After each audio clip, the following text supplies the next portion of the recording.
2019 in September, I was coming back from a trip from Milan with a client, and it was probably like, I don't know, 4 to 5 months previously, I had a little bit of a pain in my hip. I was like, that's nothing. It's probably a sports injury. I was doing jiu-jitsu every day. I was like 230 pounds. I was lifting all the time. I was like really fit. And I was like, I probably tore something in my labrum. But because a lot of my friends from the early days in Iraq have been getting sick, I got an MRI out of pocket, and the radiologist called me within a half an hour. He's like, hey bro, I've been doing this 25 to 30 years. I have never seen this before.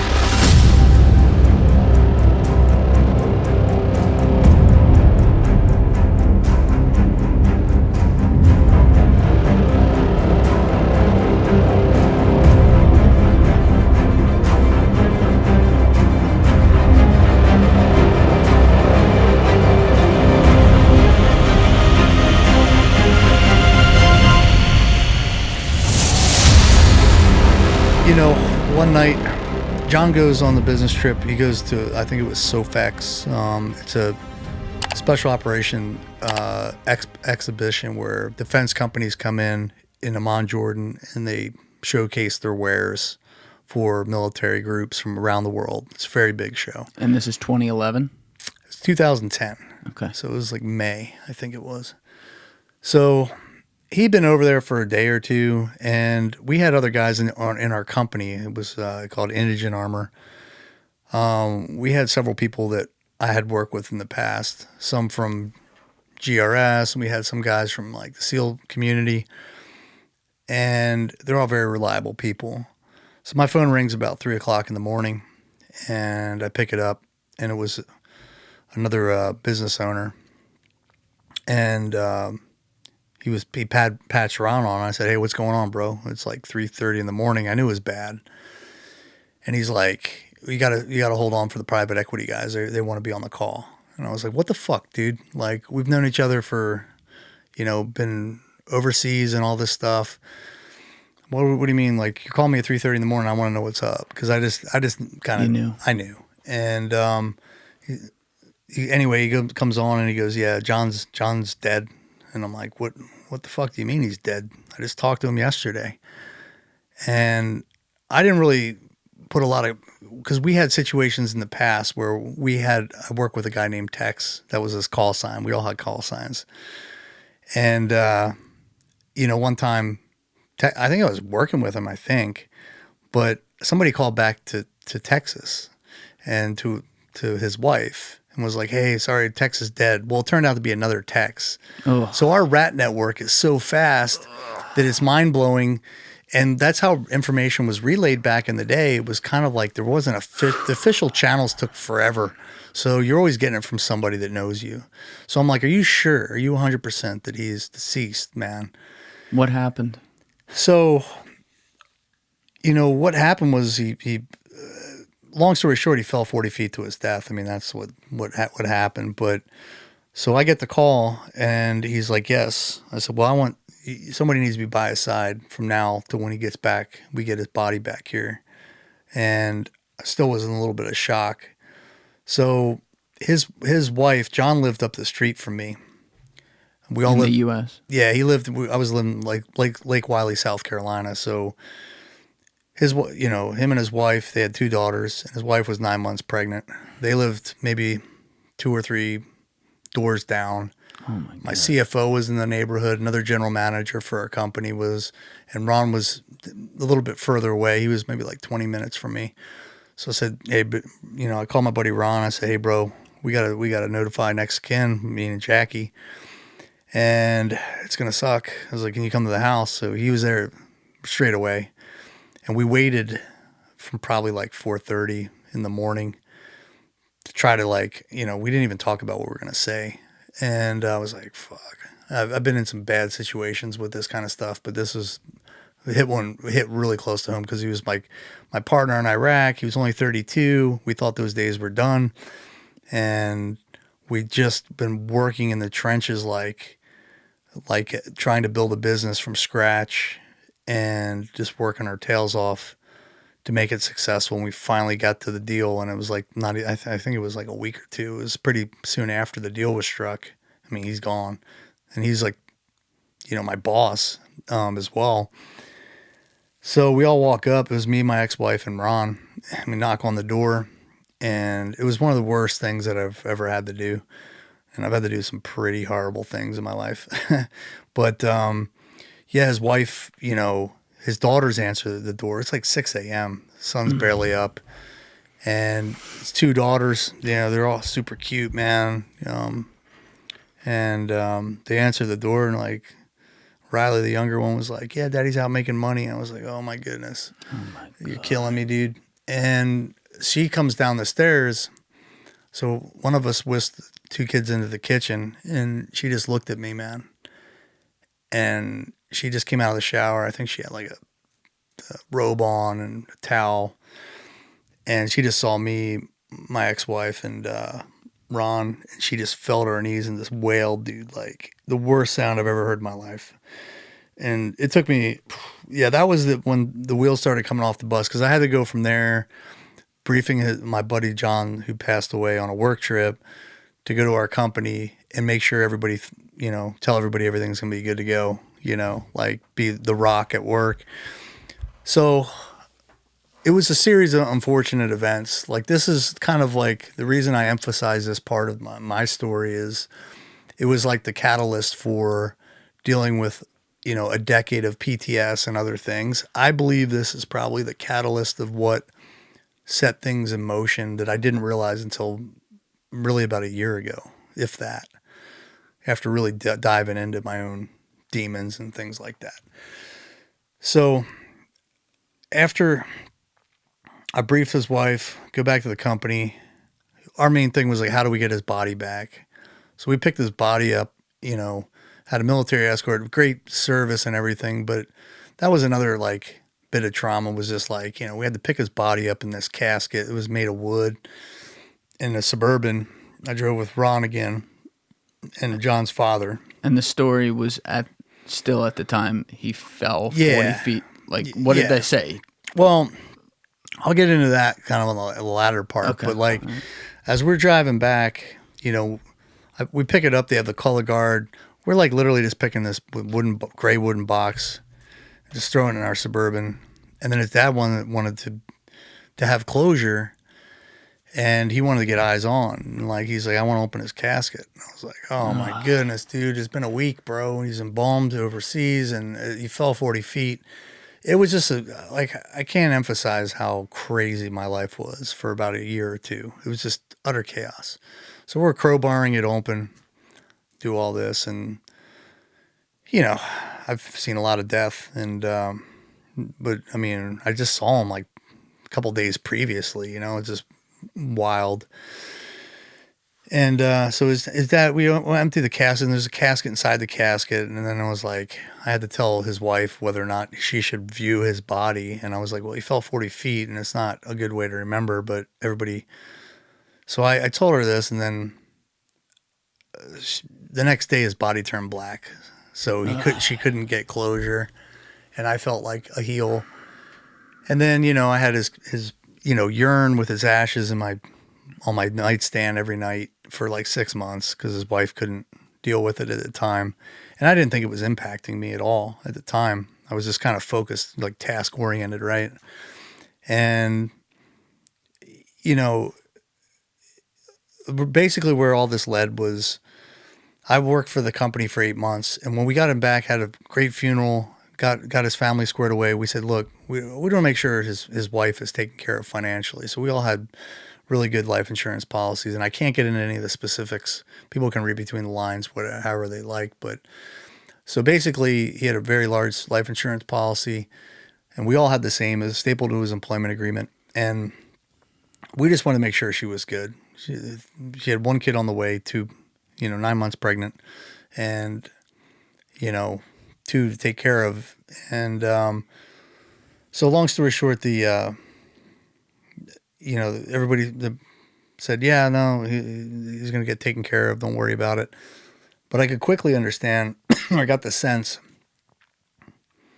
that there was going to be something going on with the life insurance policy, since we just got acquired. We didn't know these outsiders, So I worked for 8 months, and I'd be like, hey, is she going to get the life insurance payment? Where are we at? and they wouldn't answer me, like not direct. How could And you not get it though? well, they were like, well, there's some legal. I don't want to get into all the details. Okay, There was right, a gray area. There was like kind of a slight gray area, but it was totally manageable. And anyway, I waited for 8 months, and I would go, hey, where are we at? And I kind of knew I have a really good gut when it comes to this kind of stuff. And I said, where are we at with taking care of his estate and his wife? And it came about 8 months. It was like the December of 2010. I was drinking all the time, trying to manage the company. Was there for the birth of his kid, and dealing with this fallout. And I said, man, I had enough, dude. Call New York and tell him I want to ultimatum. I want to know what you guys are going to do. And they said, yeah, tell his wife to sue us. So she did. Ugh. She did. And I resigned that day on the spot with no exit strategy because I knew it was coming, which I think it was a bit of a moral injury to me, having to work for. And I couldn't tell any of the other employees because these guys were loyal as hell. They would have quit. But they had no exit strategy. That was my decision. I just couldn't work ethically. I disagreed with things from an ethical viewpoint. Blood's thicker than water. And I wanted to, physically, I wanted to murder people that, I want to do really bad things to people. And I struggle with that too, because I was like, what would John do if I was in his position? He would have burnt this place to the fucking ground. Yeah. He would have fucking murked everybody.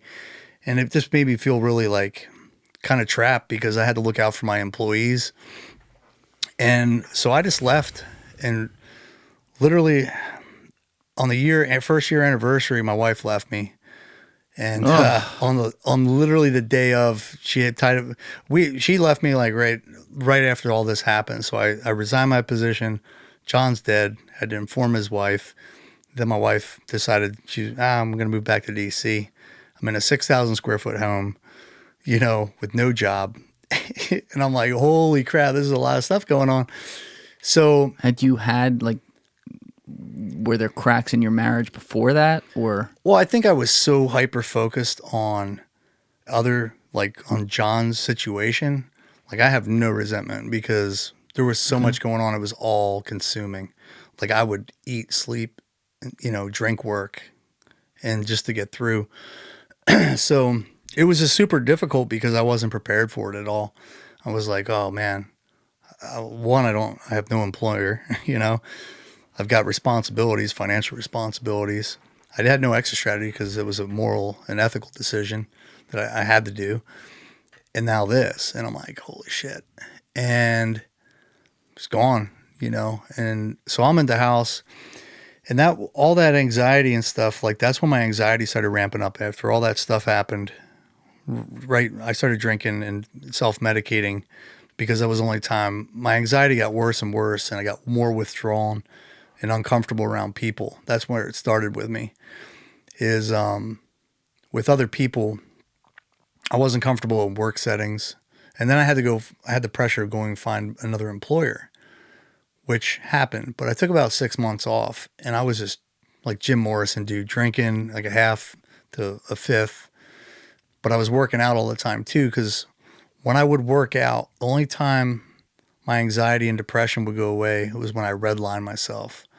And meaning to the brink of exhaustion, just redlining. And one of the things I would do was an Aerodyne bike because I was so fit. The more fit I got, the more resistance I had to the work. So it wasn't an answer. So then I started drinking. Yeah. So I tried a healthy modality first. I'm like, maybe I got to do 2 workouts a day, 3 days. I would do 3 a days. You also at the time you technically don't. No, you're good. You technically don't have a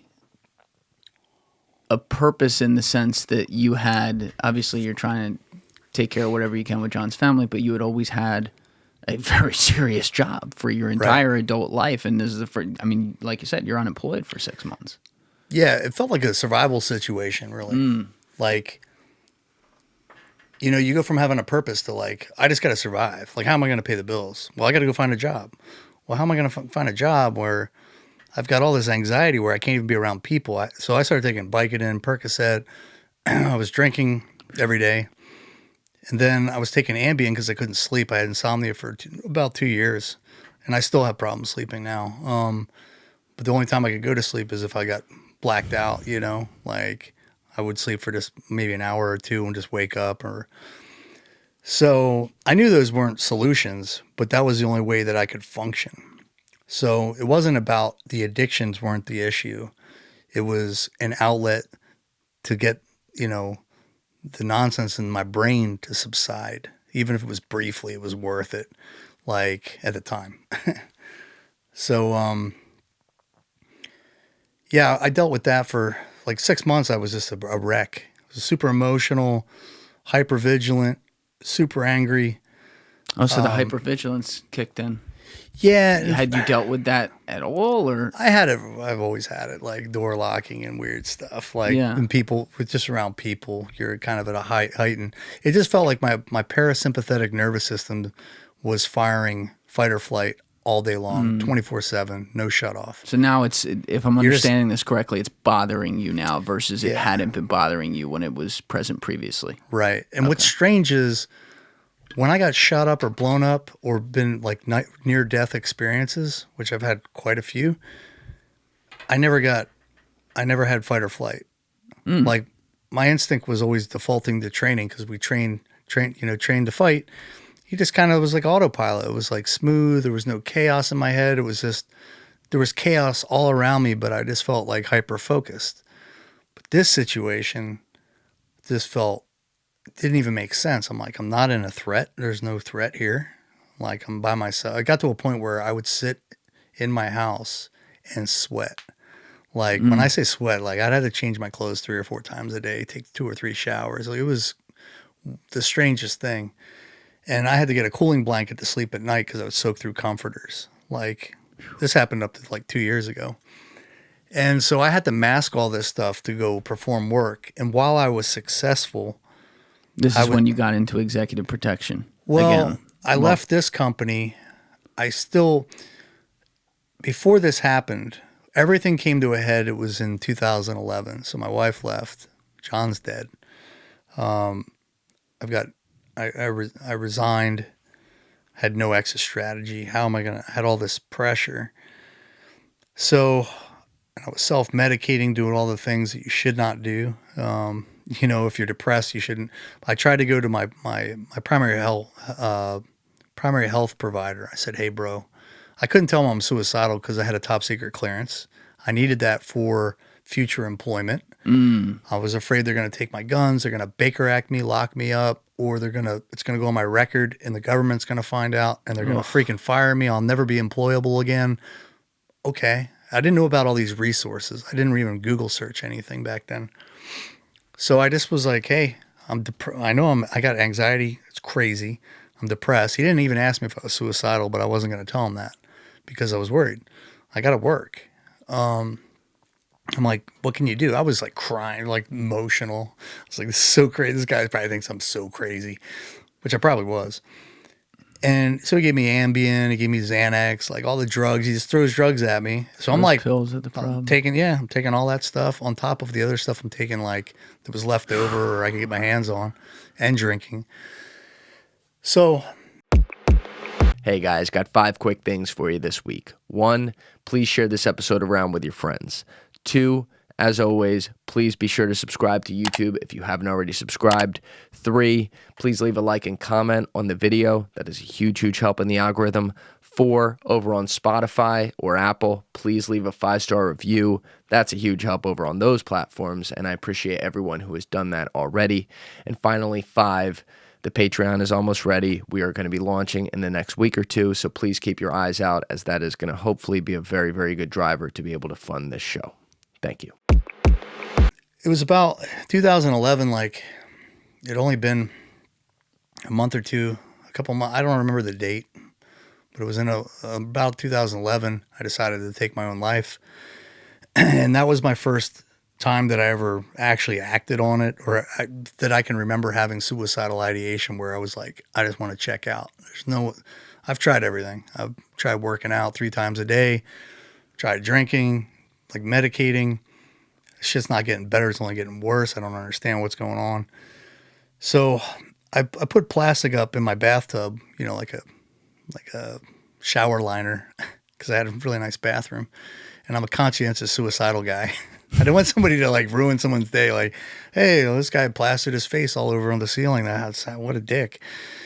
So I put the plastic up and decided, I was like, this is it, dude. I'm gonna end my life, you know. And it was probably about, if I remember right, it was in the morning, probably around 10. And I'm sitting on my couch. I had my pistol in my one hand, and I said, screw the plastic. I'm just going to fucking do it in my living room.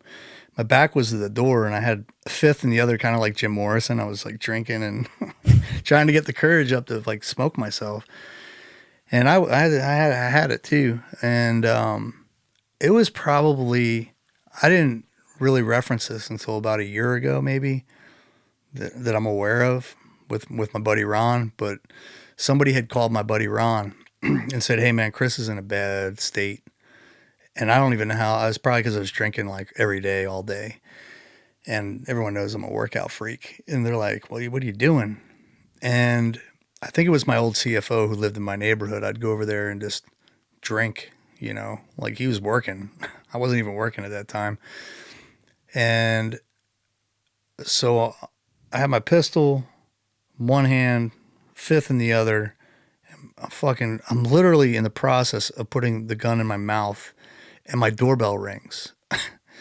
And I'm like, who the fuck? Like, I'm isolated. I have no friends. Everyone's gone. Ron was back in Tulsa, Oklahoma. John's dead. My wife left. So I literally had nobody around. And I had John's wife. I'm not going to burden her with my garbage. She's got plenty to deal with. So I'm like, do I get the doorbell or what? So I decided, if I put my pistol down, I go to the door, and I'm already like half in the bag. My buddy's like, Ron's standing at the door with bags in hand. I'm like, what the hell, dude? What are you doing here? He goes, you look like shit. I was like, I feel like shit. He goes, well, get dressed. We're going out. I said, where are we going? He's like, the bar. And we joke about it as being the worst intervention ever, right? I'm like, dude, I'm already drunk. He's like, well, I don't care. He's like, he didn't know what to do, you know? And he's just like, but that day saved my freaking life, dude. 100%. That was I don't know if it was divine intervention or I don't know. It was the weirdest situation. But he flew in from Tulsa, Oklahoma to see you. Didn't let me know. I had no idea he was coming. If it was been maybe 15 minutes later, I might have been dead. I would have been dead. Because I was committed. And you didn't tell him this till a year ago, you said? Yeah, so what happened was a weird situation. I went through this nonprofit. I linked up with through a buddy of mine, Andy Lang, who's in Nashville, Tennessee. He's a retired SF guy from Fifth Group. He introduced me to these guys.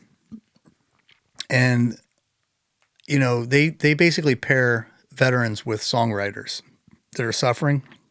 And they find that people, if they're not willing to talk to a therapist, they just talk to a songwriter. They take their experience, whatever that might be, difficult time they went through, traumatic event, and they make it into a song. So I was like, oh, I'm going to memorial Ron's friendship and like surprise him with this. I'm going to get like, you know, Aaron Lewis to sing this thing. It's going to be rad. In my head, I'm thinking this is going to be fun and cool. I'm thanking him because it wasn't just this one event that Ron saved my life. He saved my life. I had a gun in my mouth over 100 times a year for 10 years. Like, I was suicidal up to this year. It was the last time it's probably January, where I was like, you know, like the ideation finally, I put in the work, but it took me 10 years to figure it out. So that's why I implore everyone, I say, hey, if you're a veteran that's struggling, go deal with it, dude. Like, now, don't waste 10 years of your life like I did. I was super productive. I had a great career somehow. I grinded through it and I was resilient.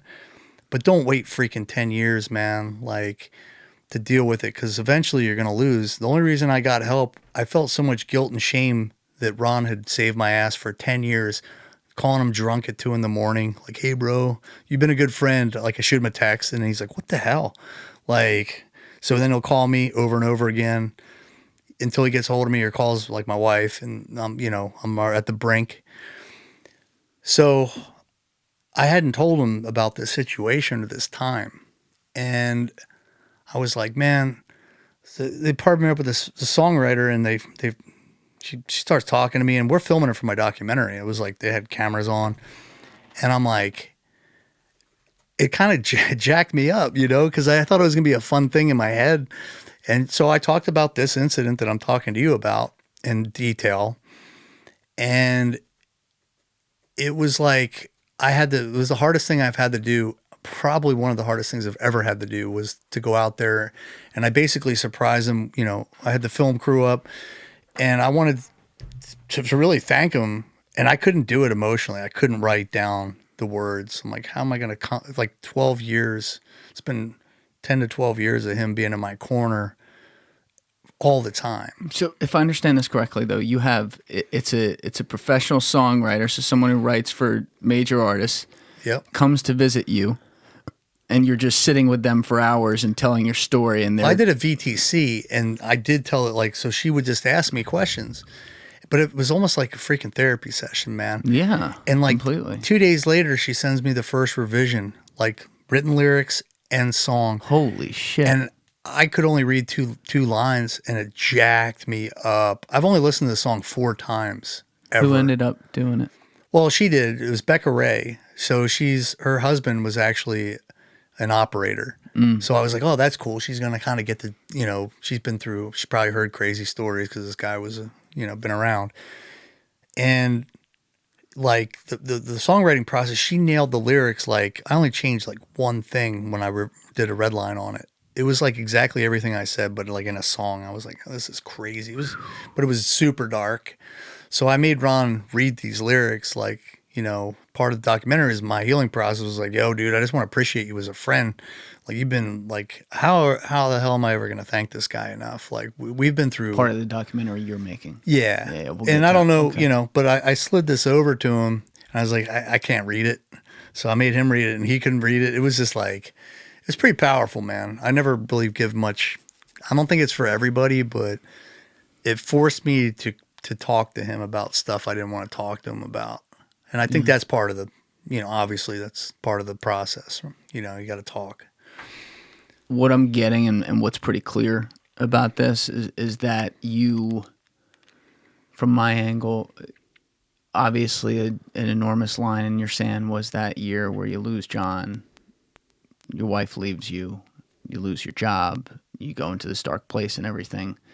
And like you said, you had the hypervigilance before then as well. But, a lot of guys do talk about later onset PTS or the things that can come with that or are part of that family of issues, be it the anxiety you speak of and things like that. But do you think that because you kind of never turned it off, like you just didn't take a job again, that's how it ended? You didn't, once you were back from Israel, like you didn't take another one, but you got right into it's like you're boom, boom, boom, boom, boom, boom, boom. You're kind of still in the fight. And then the minute you're forced to have to step back, leave the job, your best friend's dead, and then your wife leaves you and everything, now having to deal with all that suddenly makes you have to relive the things you did and think about it in a new light, and almost like in a sick way, like that self-fulfilling prophecy of now making yourself face it and starting to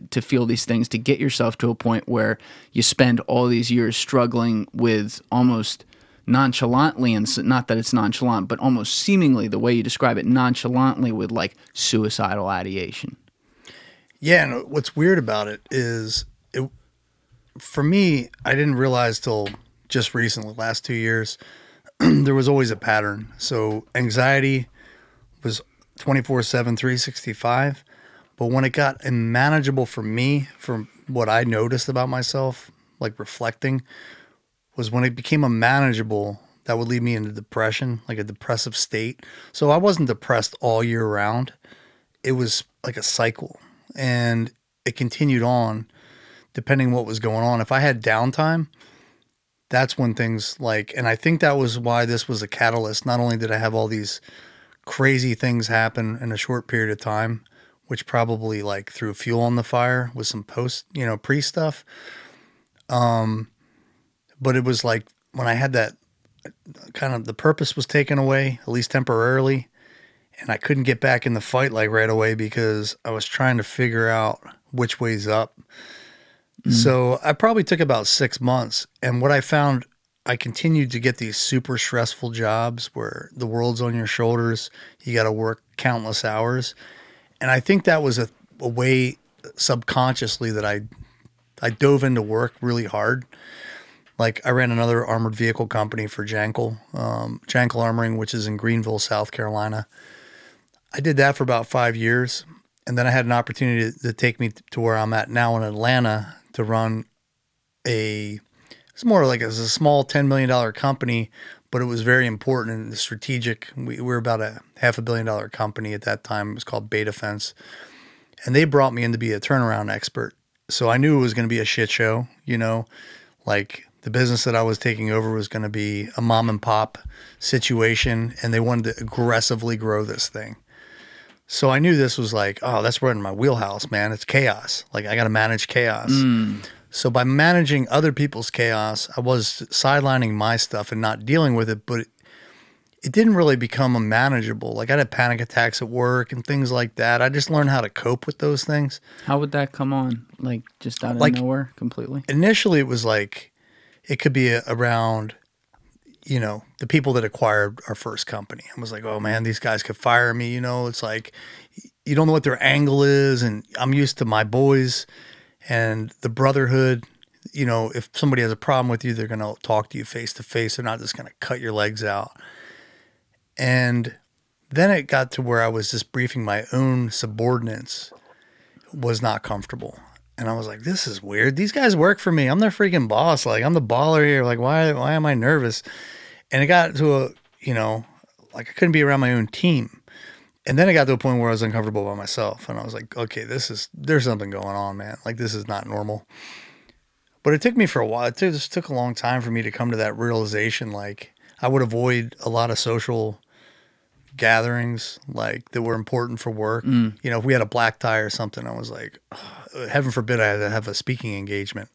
I was like, I stayed away from that till this year. So yeah, it was a weird time. So from when John, like you mentioned, that was kind of the catalyst. I had all these crazy things happen.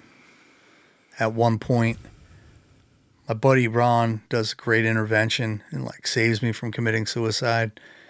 And then I was like, but you said, I'm sorry to cut you off, but you mentioned that was what, like 2012, something like that? Yeah, 2011. So that intervention happens 2011, but you still dealt with looking at a gun. Yeah, for 10 years. 100 times a year for 10 years. Yeah, maybe it wasn't more, 100, but a lot. Yeah, it was a lot. Whatever it was. I didn't really, it sounds so silly, but like, diving into my own, this situation, like when you're doing that, I was asked by a therapist once, and she's like, when I finally did it, like I finally agreed to go to a therapist after like 11 years. I think it was at year 11. And because I was like, look, I'm going to end up doing this, man. She's like, well, how often are you drinking or on a substance when you've got a gun in your mouth? I'm like, every fucking time. Every fucking time. She's like, okay, dummy. Like, you can't be drinking. Simple. You can't just not do that, though. I know. And so what we kind of came to the conclusion was like, well, most suicides, like over 80% of suicides are when people are typically on alcohol, but something's in their system. For me, I went cold turkey for a couple months, and I was like, I'm never going to drink again. And I'm like, well, I got to make sure that I enact discipline. For me, not everybody's the same. Some people have to go cold turkey and can never go drink another drop because they'll go off the rails. And for me, I might have one or two drinks with like socially, but then I'm like, all right, I'm not going to go drinking a fifth, or a half a fifth. Like I know where the problems, I'm starting to figure it out, but the best thing to do is 100% abstinence, man, to stay away from freaking alcohol. If you're depressed or even close to it, you just got to like find a way not to drink and not to take substances. They're going to kind of make your lows lower. But you at some point, obviously, you are talking to a psychiatrist, and you weren't concerned about losing your. You lost the concern of losing your top secret, whatever. Yeah, what happened was I was, Meaning you were honest with her. yeah, in 2019 in September, I was coming back from a trip from Milan with a client. I was protecting an individual, and we were over in Milan. And it was probably like, I don't know, 4 to 5 months previously, I had a little bit of a pain in my hip. I was like, that's nothing. It's probably a sports injury. I was doing jiu-jitsu every day. I was like 230 pounds. I was lifting all the time. I was like really good, really fit. And I was like, I probably tore something in my labrum. So I came home from that trip, and it only happened intermittently. But because a lot of my friends from the early days in Iraq have been getting sick, they misdiagnosed me initially. I got an MRI out of pocket. The radiologist called me within a half an hour. He's like, hey, bro, I've been doing this 25 to 30 years. I don't even know what's wrong with you.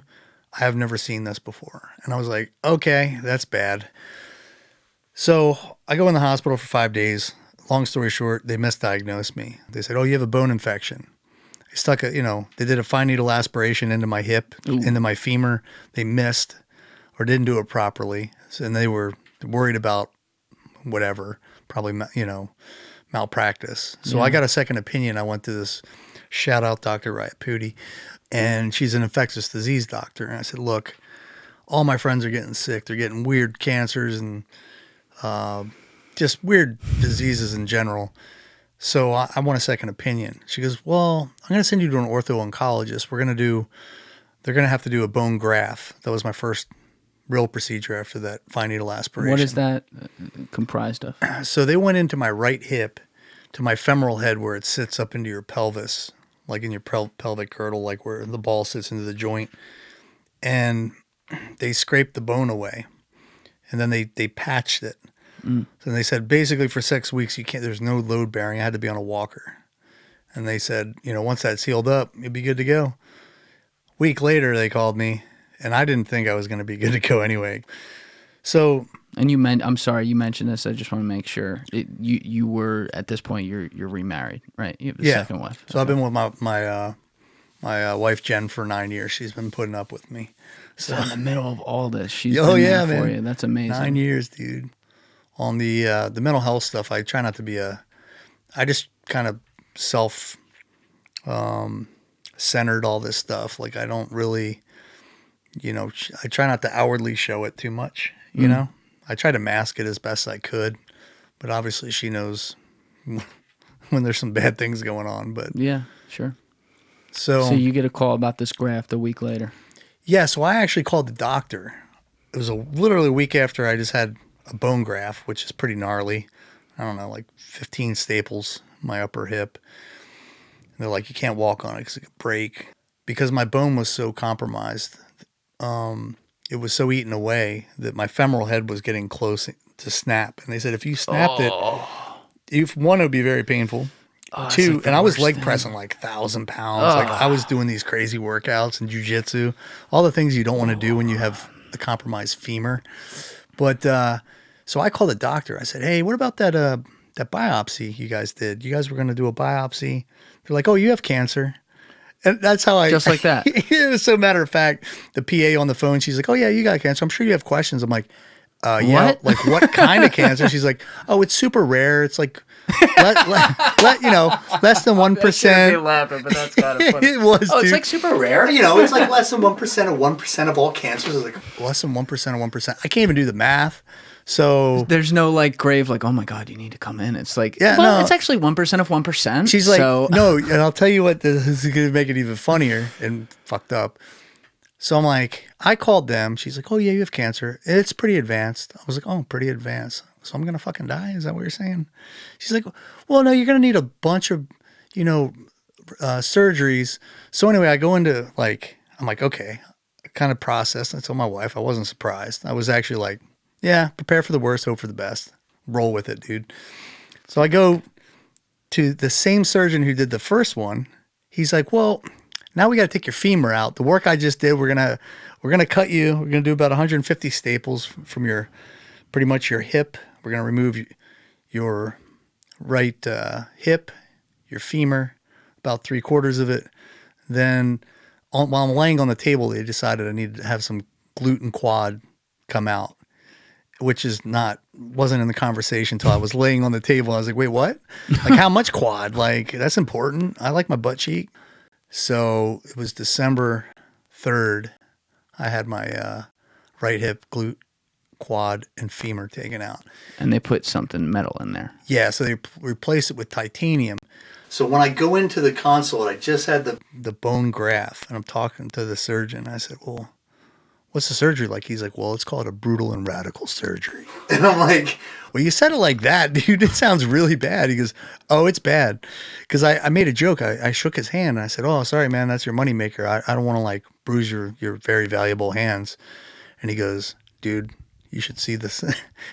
It's like it just gave me the visual of, like, the Saw movies. He's like, there's nothing, like, dainty about what I'm about to do to you. Like, he was so brutal. Like, when he said brutal and radical, it was, man. I've had some serious injuries, and this thing, I would wish it on my enemy, man. So they take out your entire femur and take your leg pretty much off. Like, it's just, there's nothing. I mean, they take your leg out of the socket. They're using Sawzalls. I mean, I wish I had a video of it. I'm glad you don't. But how long did this take? I think it was like 5 hours. That's it For that one, maybe 6. That Well, I seems mean, like they're kinda just short. like, just hacking away. and then they got a crate. You know, they take your femur out, and somehow I don't know how they do all that with making they do it while you're under. Had your cancer metastasized to other areas at the time? So the belief is now. So last summer, I had that surgery. Had to learn how to walk again. Then I got MRSA. Jesus Christ. Yeah, dude. How'd you get MRSA? From the surgery? Because it's such a big site. I mean, you're filleting your whole quad to your, it's just, so it only takes a little piece of something. So I knew I've done jiu-jitsu for a long time for sport. And I knew what staph looked like in MRSA. Thank God. Because I had 100. What does it look like? It looks like a little zit, Usually it'll just look like a little bump. Looks like it's totally benign looking. You're like, oh, that's nothing, dude. So I had it on the very bottom of my incision where I had a drain. And, I have a railroad track. It's like that long, like, so this is one little red spot. So I told my wife, I said, hey, does this look like staph to you? She goes, man. So we circled it. And I said, well, if it gets bigger by tomorrow. And that was the second time I almost lost my leg.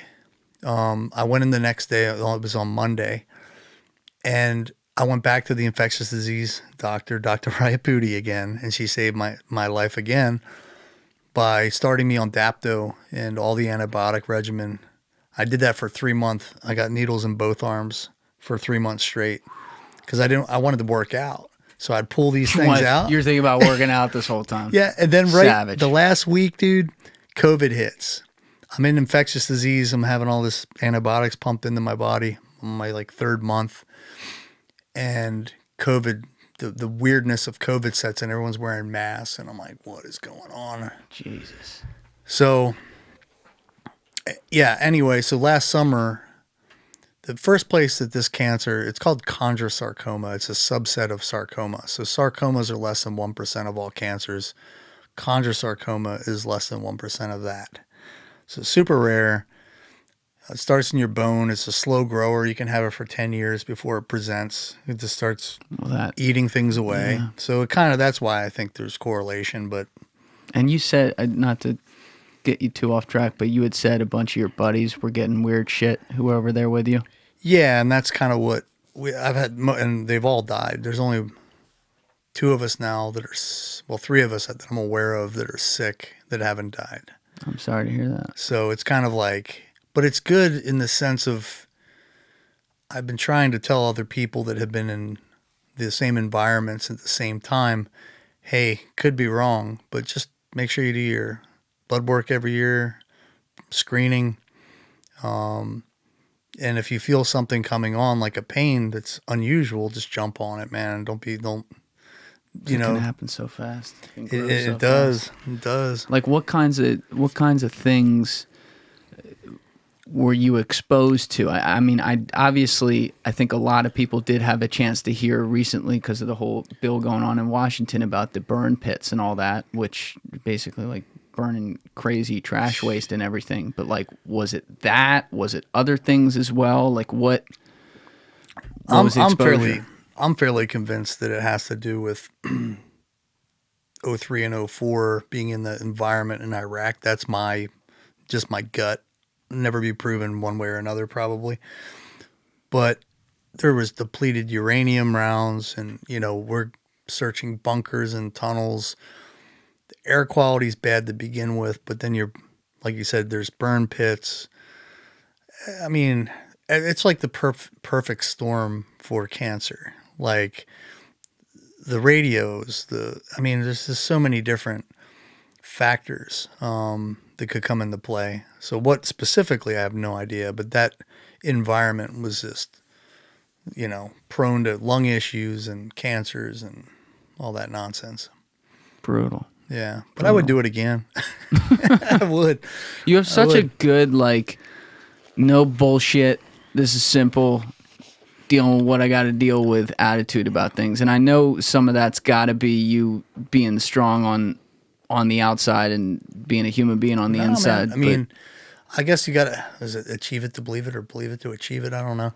No, I mean, that's just my mindset now is I was asked on another podcast, the guy said, hey bro, like if you weren't diagnosed with cancer, would you be doing what you're doing now? I said, no, I probably wouldn't be, man. Cause I'd probably be thinking of myself, which is kind of twisted because my life expectancy could be 6 months. I could be dead a year.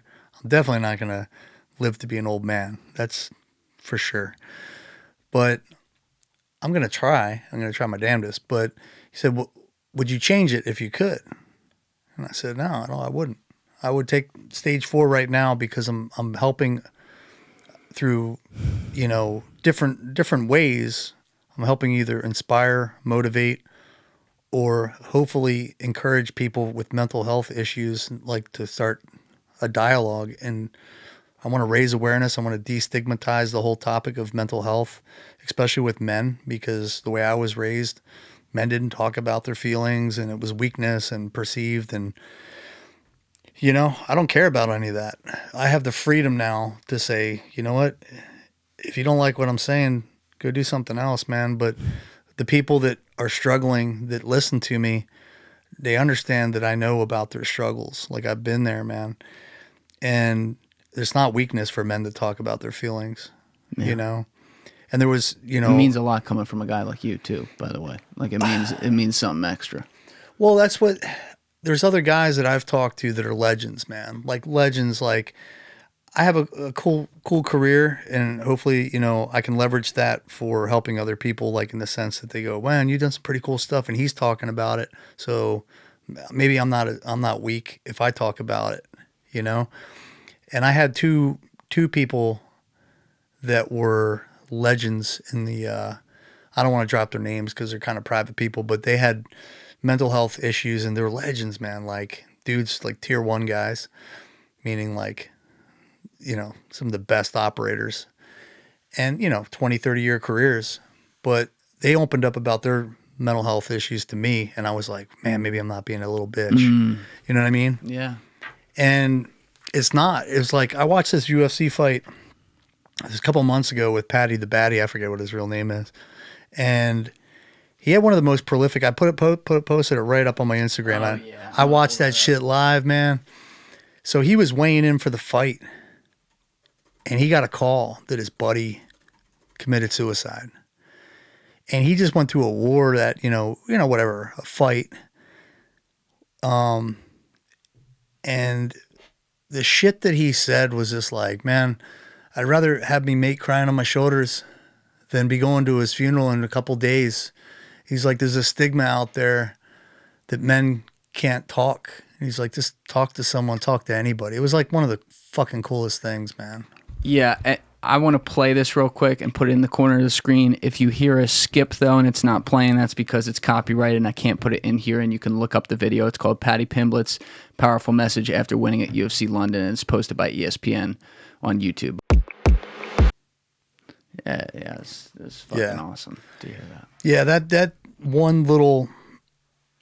It's funny, man, like people that have a platform or the ability to reach a lot of people, That's what it should be doing, man. He's not talking about his new benzo or, hey, I'm going to go get this. And, my after parties at that, like, this is real, man. At least that one clip, as soon as I heard that, I was like, wow, he freaking nailed it. And I posted it up, thousands of views, man. I was like, yeah, man, because people know authentic shit when they hear it. They do. They do. And I mean, for you though, it's like you're leading by example, but you're also leading through that struggle. I can't remember if we were talking right before the podcast began or if it was on the podcast. So apologies if this is repeated from the beginning, but you had said something to me like jokingly, like you call yourself a professional sufferer. Yeah, man. And you don't mean it in the sense that like, oh, look at my suffering, look at my pain. You look at it like I'm a professional sufferer because I learned how to deal with this shit and make the most out of it. Yeah, no, I joked about it like early when I just started doing this. I was like, I guess I'm a fucking professional sufferer because when I condensed my story, I'm like, yeah, I was an SF dude, worked for OGA, and then I went through a bunch of shit, almost, mental health for 10 years, suffered, and then I went through cancer surgery after cancer surgery. I've got like a single digit life expectancy for a very short period of time.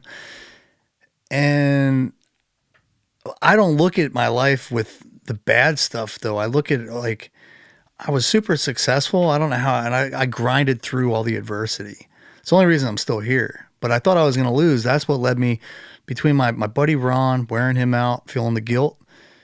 And then the second part was like, I needed a clear head. I was like, I'm going to end up doing this, man. Like, there's so many times I've taken slack out of I have a Glock, and that's the only way. I never left suicide notes and none of that. I was just like, I need an out, and I'm like, I'm talking a pound of pressure and I'm totally annihilated with and I had to freaking end lives. And I'm like, I'm going to fuck this up. And, one part, like at those times, I'm not thinking about like, I don't really want to die. I'm like, I definitely want to be out of here, dude. And I'm still fighting. There's a part of me in there that's like clawing and scratching to survive. Like, and I just knew that I would eventually lose it. I lose that fight. And I didn't want to do that to my buddy Rob. I didn't want to do it to my wife, our 18-year-old. Like, that's fucked. So when I have those moments of clarity, I'm like, I'm going to do something about it. And I'm going to, I started doing therapy. I was open. When? It was about, it hasn't been 2 years, but close to it. It was right after I was diagnosed. When did the conversation happen? Because you explained a lot in there a few minutes ago with like the surgery and everything. But when did you sit down, not with the lady on the phone, but with what was her name again, your doctor? With Dr. Rayaputi? Doctor, I don't want to say it wrong. Dr. She's Rayaputi. awesome. Like, when did you sit down and have the conversation where she says to you, we're going to prolong your life as much as possible, but this is going to kill you? Yeah, the docs never come out with it, which is irritating because I'm like, you can tell I'm more like, hey, let's just rip the Band-Aid off, tell me where we're at, and I'll adjust fire just fine. And that's how I've been living my life. Like, I'll give you a snapshot of like insanity, not for, because you say the professional sufferer, like I joke about it, like some of the adversity in the last 6 months of my life, right, was one, I was diagnosed as stage 4 cancer. It's non-operable, non-treatable. I had my lung taken out a week before that, before I got the news, the official news. I knew since last summer that I was stage 4 because things presented in my lungs, but they had to do a biopsy and it was too dangerous. And then when they did a biopsy earlier in this year, they missed. So it didn't give us any clarity, like from a clinical perspective, I didn't have a diagnosis. There's not anything I could do about it. So I just had it in the back of my head. I'm like, yeah, you're fucking stage 4, bitch. So you better buckle up because life's going to get real quick. So as soon as I had the surgery, they did a biopsy. This is when? September? September 20th this year. So it was only a couple months ago. And they're like, all right, dude, number 1, you're stage 4. You're terminally ill. You're going to die from this. There's no treatment besides more and more surgeries to keep you alive. And how much of your lung did they take out? Well, they took out my lower right lobe. So they told me about 20% of my lung capacity. So it's actually not, I don't notice a huge difference now. It was like the first couple of days, I was getting gas to walk 10 feet, you know? And I was like, how far can I walk? They're like, far as you want. I was like, all right. So the day I got out of the hospital in 2 days. They said it was going to be 5. I walked 2.5 miles the afternoon I got home. And I just got after it, dude. You know, I was like, every day I was walking 3 miles a day or more. And it's a pain to walk for me, like literally and figuratively with my hip. I do it every day, even though it causes a lot of pain. But I know it's what I need to do because I don't want to be like some sad sack just sitting around and going, oh, I've got cancer. And that's kind of the weird thing with what I got in my mindset is people are like, why do you work out all the time? You're always in pain. Like yesterday I left the gym and I had a great workout, dude. I was like, I felt strong. What kind of workouts are you doing? Well, now I can't do functional fitness. Like I've always been a functional fitness guy. I'm a big believer in like, as a modality, it's one of the best things you can do. So if you come into a situation in life, fight or flight, you got to fight, you know, car wreck, whatever, your functional strength is where it's at. And you're well-rounded. You have good cardio, you got strength, you've got fitness, agility, all those things.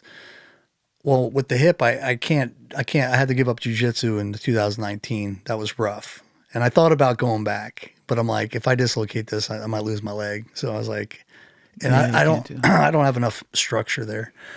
It's very hip intensive. So I just said, all right, I got to readjust my goals. So I was like, I'm going to do strength training, which isn't the best from a health perspective, but I was like, I want to at least look and feel good and I want to get after it and, you know, do everything I can do in the gym. So I do some functional fitness. I just started doing the Aerodyne bike again, one of my most dreaded enemies. I hate it. In 10 minutes, you can just blast yourself to death, you know, riding that bike.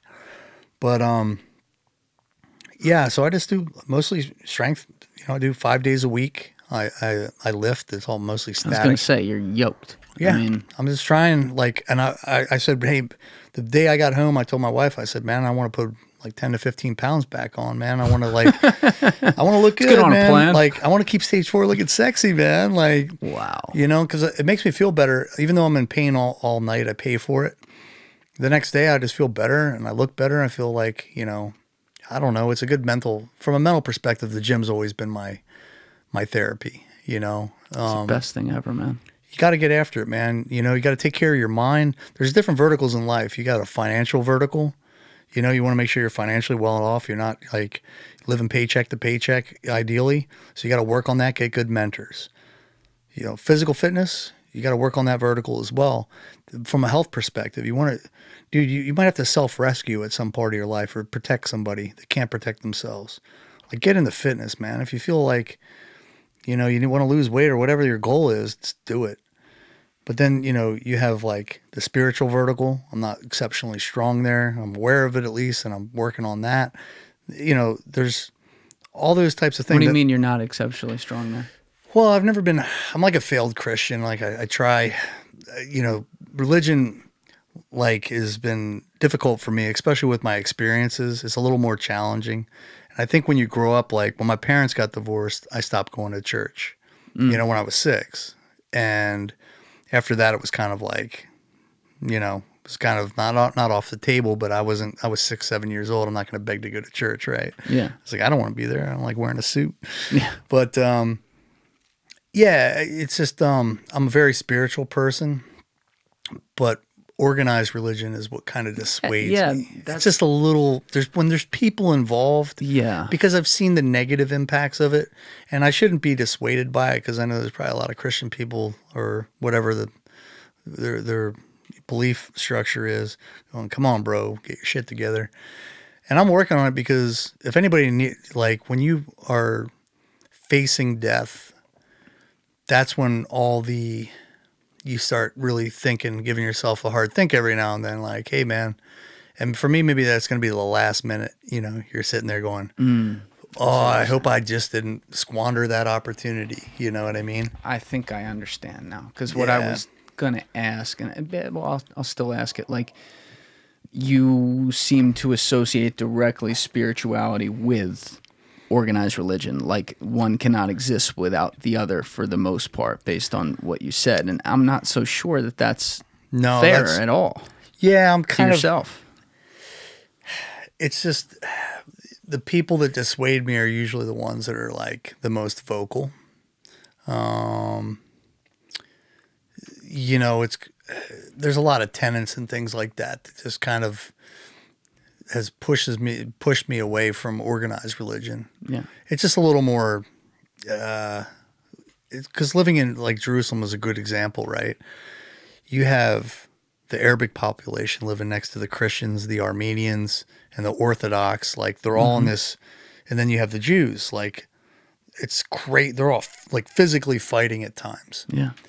But then if you bring up like Jesus, this is when I was like, if you bring up Jesus, it's like, how come the Church of the Holy Sepulchre is still there?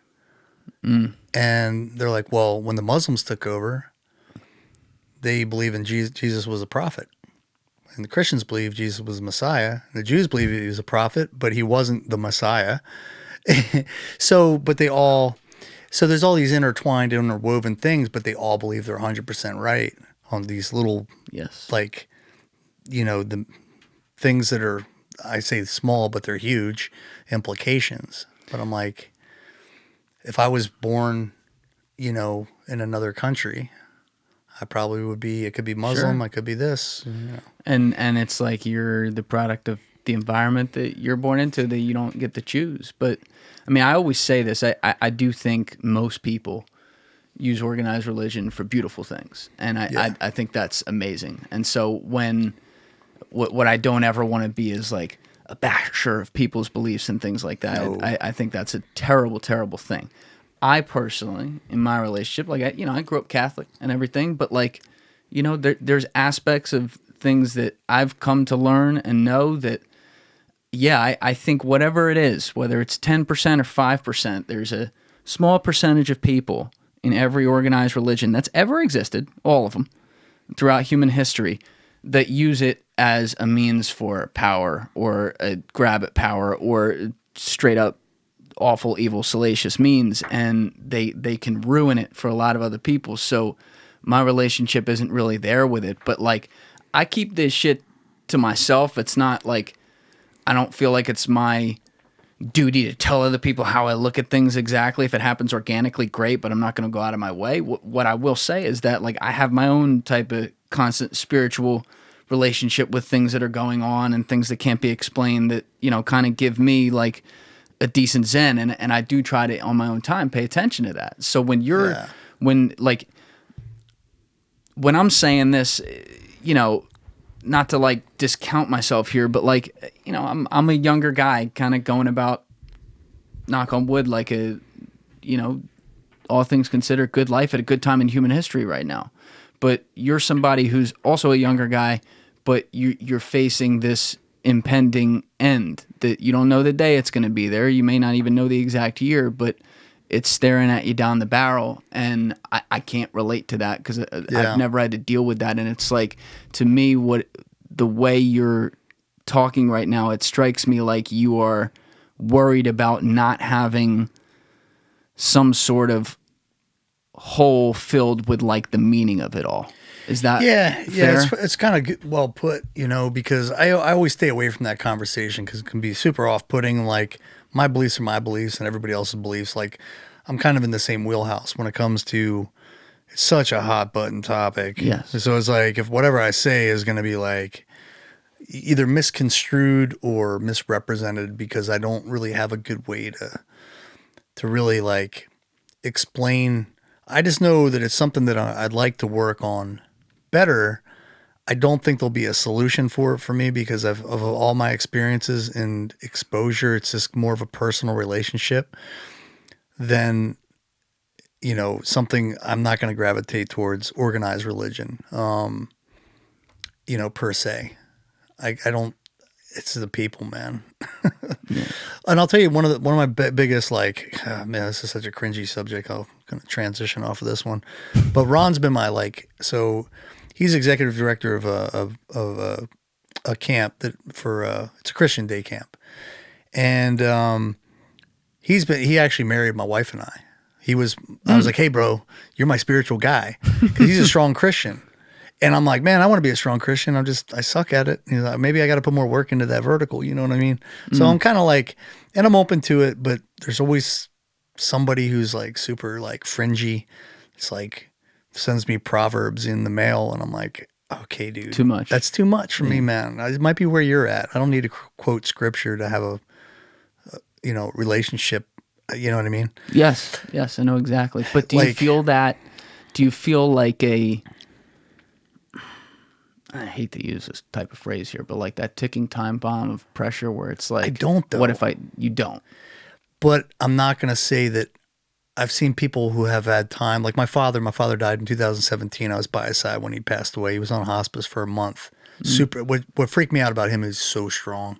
Like he was 6'2", and I don't mean physically. I just mean like mentally. I didn't know what direction he'd be. He's always been like an A-type. You know, he's a cop, and growing up, it was kind of like, it was interesting because seeing my own father being by his side, I carried him out of the house with a body bag with my little brother. I was like, I don't want no crypt keeper doing this. My dad wanted to die in his house. He didn't want to be in a hospital. He didn't want to be in a nursing home. You carried him out of the house? Oh, yeah, dude.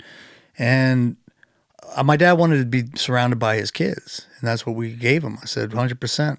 So I resigned my last position before I got back into private security, which that was my last career, kind of the last couple of years. I resigned and I went up there for a month and a half, I think it was. And it was a freaking great experience, man. I got to apologize to him for being like a shithead kid. I was like, man, he goes, what do you mean? I'm like, are you serious? You arrested me in high school.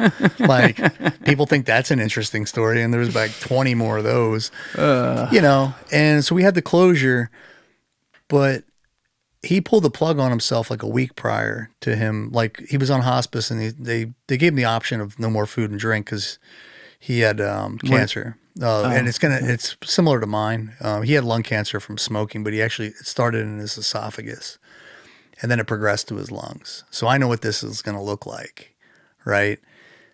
But in my head, I was always thinking like, I wish I would have had that conversation, the philosophical, spiritual question. Because he was kind of private. Like he grew up strong Christian. When he was younger, my grandmother was an elder in the church. But, that's between him and, his maker, like I wish I would have had that conversation, because I would have liked to heard his perspective, and maybe I won't even change, but everybody's kind of curious, man. When the lights go out, is that it? Are you 100% sure? Do you know anybody who died and came back? Because I don't. So there's always that little bit of like, keep your house in order. And it's kind of lead me, I live by the same tenets. Like I am dedicating my life to helping other people right now. I was real worried you were going to say the 9 ancestral tenets. Don't let and hey, by the way, the freaking Liver King, man, he totally screwed up beards for dudes. Like he got it all crazy. Now I look like a homeless person. I'm sorry, I had to say that.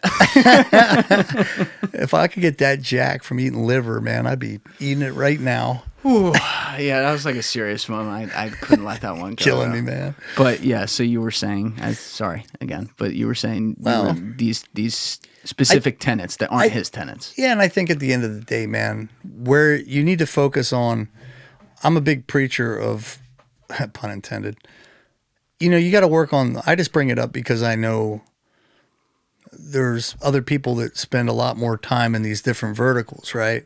And I tell people, I'm like, hey, man, if you want to progress, you got to make yourself uncomfortable. I've made myself uncomfortable in that vertical, man. Like I've been to all sorts of churches, blow your mind.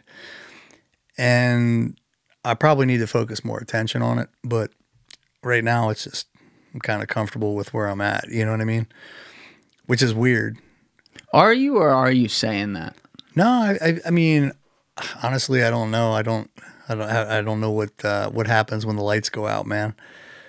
But when Chris Cathers isn't sitting in a podcast studio, or fuck a podcast studio, when you're not sitting with your friends or with other people, when you're alone in a room, which you're a human being, that happens every week, obviously. Like you don't have some moments where you're asking questions like what happens, or like even like why me? Like what the fuck is going on here? I don't know, man. Like, it's kind of like aliens, man. There's some people that believe in them, and then there's some people that are like in the middle, and then there's the naysayers. And yeah, I don't think about it at all. I'm not really worried about it because from my perspective, I'm doing everything in my power. Like, I've done some bad shit for sure, but I've spent most of my life trying to like be a good human being, whatever that means. So like, dude, I pull over old ladies on the side of the road. It doesn't matter. I don't care about any of it. It's like if somebody needs help, I'm usually that dumb, guy that's like, hey, I'll help you out. Oh, it's 99 degrees. I'll help you change your tire, But that's the best I can do is just lead the best life that I can, to be a good person and give back and put some good vibes out there in the world, It's not for me to decide what happens to me. You know what I mean? Do you have tough days where the thoughts creep in where you're like, I just want to mail it in? I don't Actually, fuck dude, this working out. Fuck this having to do all this shit. Like the inner bitch is what creeps in. Like, I don't think about any of that. I'm like, I know what's going to happen. It's going to be like, it could be, my whole life can go, I'm just flowing like water, to be honest with you. Like, it's kind of like that Bruce Lee analogy. You got to like flow like water. And there's a lot to be said with that because like what I was going to tell you before is like in the last 6 months, man, I've never had biological children of my own. My wife, we found out she was like pregnant maybe about 4 or 5, 6 months ago. And first of all, we weren't trying to have kids. We've been Your together wife's 9 pregnant years. right now? No. I did a Marcus Luttrell on you. I did that on him too by accident. So what happened was we found out she was pregnant and we knew she was high risk. And the news in my head, I'm like, dude, I'm like going to be 49 years old. I'm fucking stage 4. Holy shit. And then I was like, she was all like, she didn't know how to handle the situation initially because we're both shocked. It was like we did nothing different. We were not trying to not have kids, but we just didn't assume it wasn't ever going to be possible. And lo and behold, so I was like freaked out because what freaked me out more than that last conversation was the fact that I was like, man, I don't want to leave her with a kid to take care of by herself. That's how she raised her son. And like she raised as a single mom. It was super hard. She had him really young. So that's been in the back of her head. So I was like, go to her appointments. We get the sonogram. And like 2 weeks later, man, she loses the baby. And I'm like, what the fuck? And that one really hit me hard because I couldn't do anything to take the pain away from her, like she's still like February would be the due date coming up. And I was like, man. And, then I was like diagnosed stage 4. I had to have my lung taken out. And then she has a cancer scare. She just had one. Like she tested positive for the like I hope I'm not violating her confidentiality, but I can take that. So, but she has to have monitoring. So we're like, oh, she might have to have surgery and all this stuff. And that's like, I'm just hitting the surface, bro, of like the last 6 months. Through all that stuff, the one that got me was, the loss of a baby, man, was just like, I didn't think it was going to like jack me up that much, but like, I just was like, look, dude, this is out of your control, man. Like, there was like 2 hours where I was just like, fuck. Like, what I don't like is that mentality that creeps in. I call it my inner bitch. Like, maybe I heard it on Rogan or something, but it's like, there's always these thoughts like, why me? Like, oh, I've lost my, my femur, my leg, my hip, my glute, my quad, now my lung. Now I'm stage 4. I'm going to definitely die. Lost the baby. My wife, I might have cancer. Like, that's a lot of shit for anybody, but it's what you do with that information at the end of the day that's relevant. And you can just let life snap you, or you can flow with it, like kind of like water, Right, it's like you can't let these situations dictate. Like, happiness is a perception. So I kind of learned like, man, yeah, there's a couple hard days, but honestly, like doing what I'm doing right now and overcoming like I had the best mental health this year. And it's because I put the work in. For the last 2 years, I've been putting the work in. I go to therapy sessions every week. I've tried different things, but I think the most helpful thing was me openly talking about all these situations, like on podcasts, on radio, and dealing with all these situations has been like probably the most beneficial thing for me. And not that everybody can do that, but you were still struggling. I mean, I'm just doing my timeline in my head based on what you're saying, so correct me if I'm wrong, but you were struggling all the way up until this year. So 2 years with this disease, still struggling with the mental health of suicide and stuff like that. And you're here. You know, because to me, again, I can only look from the outside. I don't understand, right? But I'm doing my best so that everyone listening right now can try to learn something from this. Like, you know, I would think if I had struggled and held it off for so long while dealing with all this shit, right? You're still feeling like shit all the time. You're not happy. You may have some happy points in your life. You got a great relationship, things like that. But there's a lot of demons that are driving you. And then you get that ticket, whatever it is, where it's like, well, this is going to end anyway. And it's going to be painful when it does. So why don't, you know, in your head, it's like, well, why don't we finally just get on with it then? And you didn't. And you're here to spread good word to a lot of other people because of it. I think that thought, I've had that train of thought so many times of, you know, it was shortly after I was diagnosed in 19. I think it was 2020 is when I started, like, I got established for the VA for my surgery because I had a lapse in my health insurance in 2019. So I got established through the VA. I never thought one time to ever approach the VA. I don't even talk about it in the documentary we're doing because it's a device of, some people will be like, hey, you know, they did all right by me, but a lot of people in the other camp will be like, dude, all they do is prescribe you freaking meds. It's all bullshit. Dudes kill themselves in the waiting room. I understand both because I've seen both. But because I got my leg done, I was like, all right, I'm going to try this, like, this therapy bullshit out, man. And I'm going to be diligent because what I've been preaching to people, I got to be kind of taking the reins and lead by example, right? I'm like, how do you know unless you try?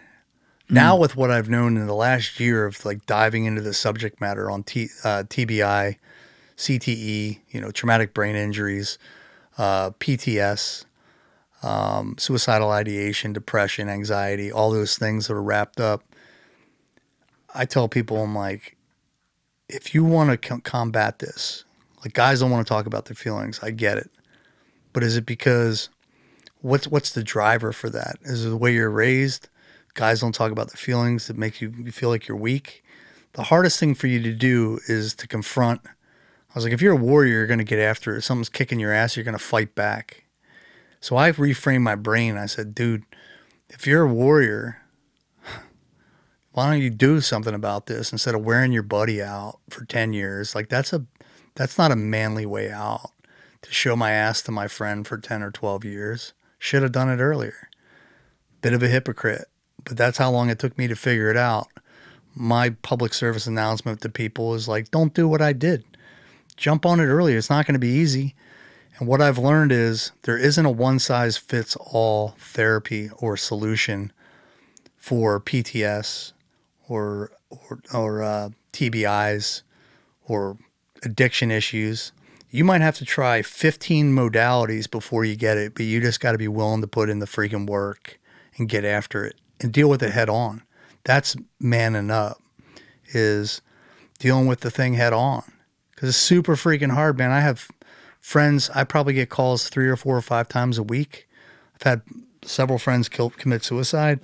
I've had like 2 calls last week. One was a civilian, one was a friend that I've worked with, and they're in the same spot fighting their demons. And I'm like, bro, you know, some people are still not willing. A lot of guys that I've talked to, they're kind of in that, like, dude, you got stabbed 4 times in the last 2 years. You got your head kicked in front of a liquor store because you're an addict, because it's, you know, but what kind of life is that, you know? Like, you got to get your shit together, and the only way to do it is to fight. Well, we also have an enormous, I mean, there's a lot of mental health epidemics in this country right now, to be frank, but one that has been around for a long time and does not seem to get better that I think, you know, we have to really ask some hard questions as a society on is that you do see so many of our veterans struggling with suicide and not being able to transition back home. And it's like, okay, you're gonna send them to these endless wars for 2 decades, which I could sit here and argue a lot about that, and I will, and I have on other podcasts. But on the other end of it, like, okay, well, how do you take care of them better? And like, at what point do you can't go anywhere in mainstream media without there being an emphasis on mental health? But at what point do you actually act on that for our guys from the front line? Sure, this right absolutely. here, this is my whole goal is to raise awareness, then destigmatize by me openly talking about my own shit in front of everybody. It's like, hey, dude, I'm not perfect, but I've had a pretty good career, been very successful somehow, and coming through the other side pretty damn good. I'm not 100%, but I'm getting there, but it requires a lot of work. And then I also want to be able to provide resources to people. There's a lot of places you can go if you're struggling. I mean, you can just go on Google. There's 40,000 nonprofits in the United States over. And, it does get a little complex, but that's why we started a 501c3 is to help directionalize and help people kind of not just navigate, but we want to help fund institutions that are actually treating veterans, get them help. But, and part of it's just talking about it, man, because people don't want to talk about suicide. It's off-putting. And I'm like, well, it never gets better unless there's a problem. So, and I'll give you a good statistic. So if you look from today back to 9/11, 22 years, we had about 7,000 roughly, not to the number, but 7,500 combat-related deaths. Active duty and global war on terror veterans, active duty or the global war on terror veterans, 34,000 suicides. Now, if you take 22 veterans a day, the current statistic, or 20 to 22, you're talking 150,000 suicides since 9/11. That's an epidemic of grave proportion. Who's talking about it? Everyone's talking about, and they're fixated on all this. I don't even know what the math would be, just leaps and bounds above the combat-related deaths, and if you look at all the injuries, tens of thousands of people have been injured or amputees, but those numbers are staggering. And it's a multitude of issues. It's not just people can't hack it. It has nothing like my stuff is not from, my belief is no issue from being in firefights, getting blown up by IEDs. I don't think that has anything to do with it. There's two different types too. Like if you think about, it's complicated because you have people that have TBIs and then you have people with post-traumatic stress. And I like to call it post-traumatic stress injury instead of post-traumatic stress disorder. And I think that terminology is important because when I talk to people, I'm like, hey bro, if you broke your leg, would you go to the doctor? They're like, yeah, man. I'm like, but if I say you have a mental disorder, dudes don't want to go. And I'm like, if I take your brain and put it into an MRI, you actually have a physical manifestation. Your fear center in your brain is is working overtime. So why wouldn't you get that fixed? I can prove you have a injury of your brain. No different. But yeah, it's just a conversation. Like I think it's a disservice to so many people not to do something about it. We do live in a world where if you can't see it, it's not that it doesn't exist. It just makes it hard to understand for people. Like, I'll use a totally different example that is just to not to make a comment on it, but to just explain how this could work in theory. Like, you get mad when you hear about something going wrong with a cop killing somebody. You get way madder when you see it on video. Oh yeah. Right? And so that same marker within our psychology, the same area, I think also has something to do with how we treat our injuries, and what you're referring to is our mental injuries, because I've heard, and I'm way above my pay grade to really say much here, but I've heard things like there's brain scans that can show manifestations of like depression or things like that. So that's if you have like a TBI, right? Like, so if you get blown up or you get in a massive car wreck and have a head injury, like, but the problem is that PTS and TBI, the symptoms overlap. So it gets super hard to treat when you have, hey, does this person have post-traumatic stress? Like from, kind of an experience or trauma, or do they have a physical trauma, like they hit their head against a freaking B-pillar in a vehicle when they were crashing? And that's it. You can't tell. Like, that's one you can physically see, and you still that's can't more sexy, tell man. which If one I was, it is. if I could pick and choose, I'd be like, man, I want a TBI, Right. which I don't. Probably already have one, but it sounds more sexy. Like, yeah, man, I got blown up and freaking hit my head, and I'm kind of jacked up now. Okay, that seems acceptable. And it's medically explainable. I can't even tell you how many horror stories I've heard of people with survivor's guilt. There's moral injuries, man. Like, I never knew what a moral injury was before.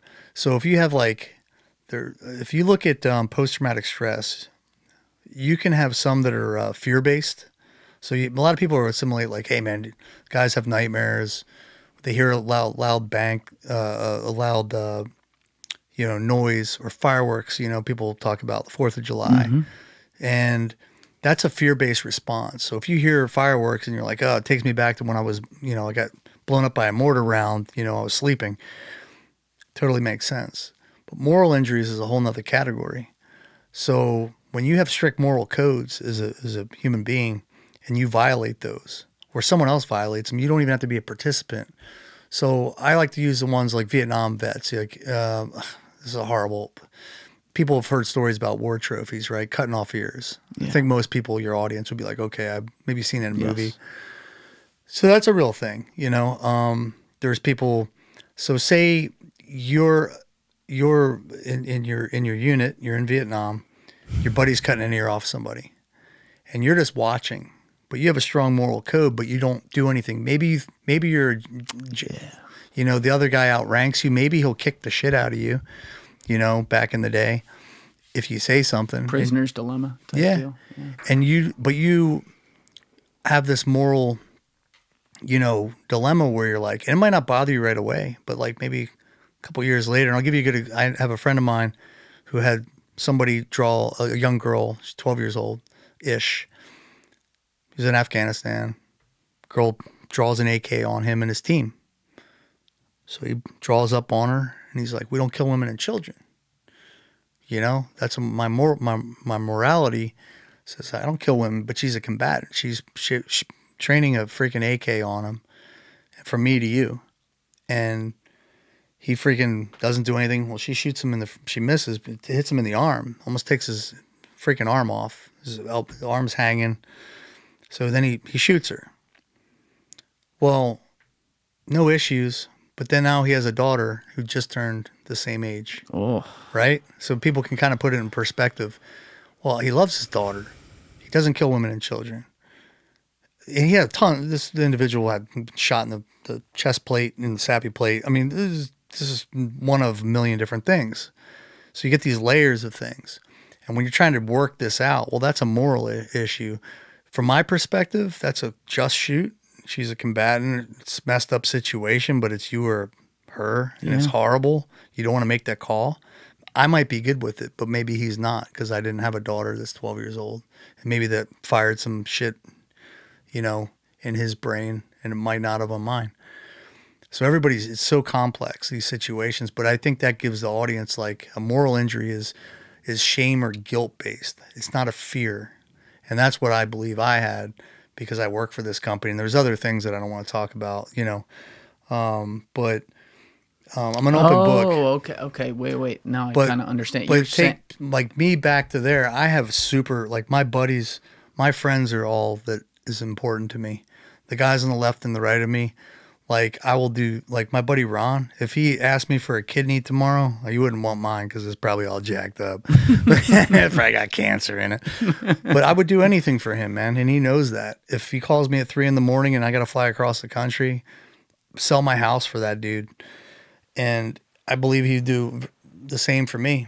But when that situation went down when I was working, you want to talk about a helpless feeling. I felt like I was completely trapped. What was the correct, similar to my buddy? He didn't take the shot, got shot. Then he took the shot anyway. He just made it worse on himself.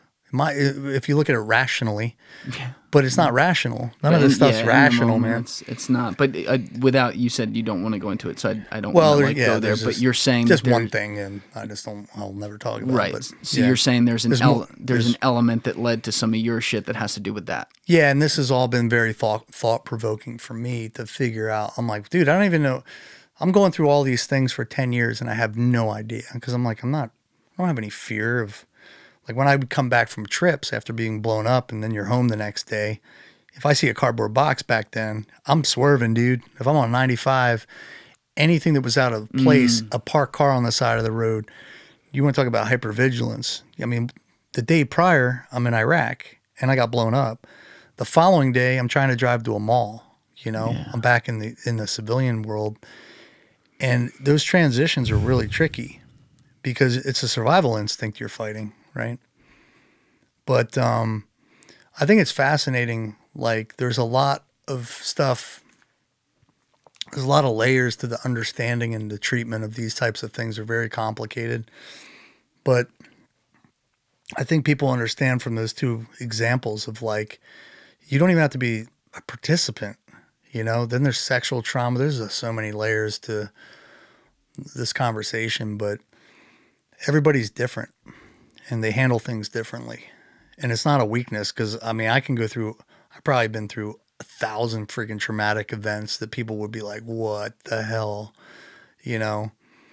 But they don't impact me because it's like certain things that might impact other people, they kind of like Teflon to that stuff now.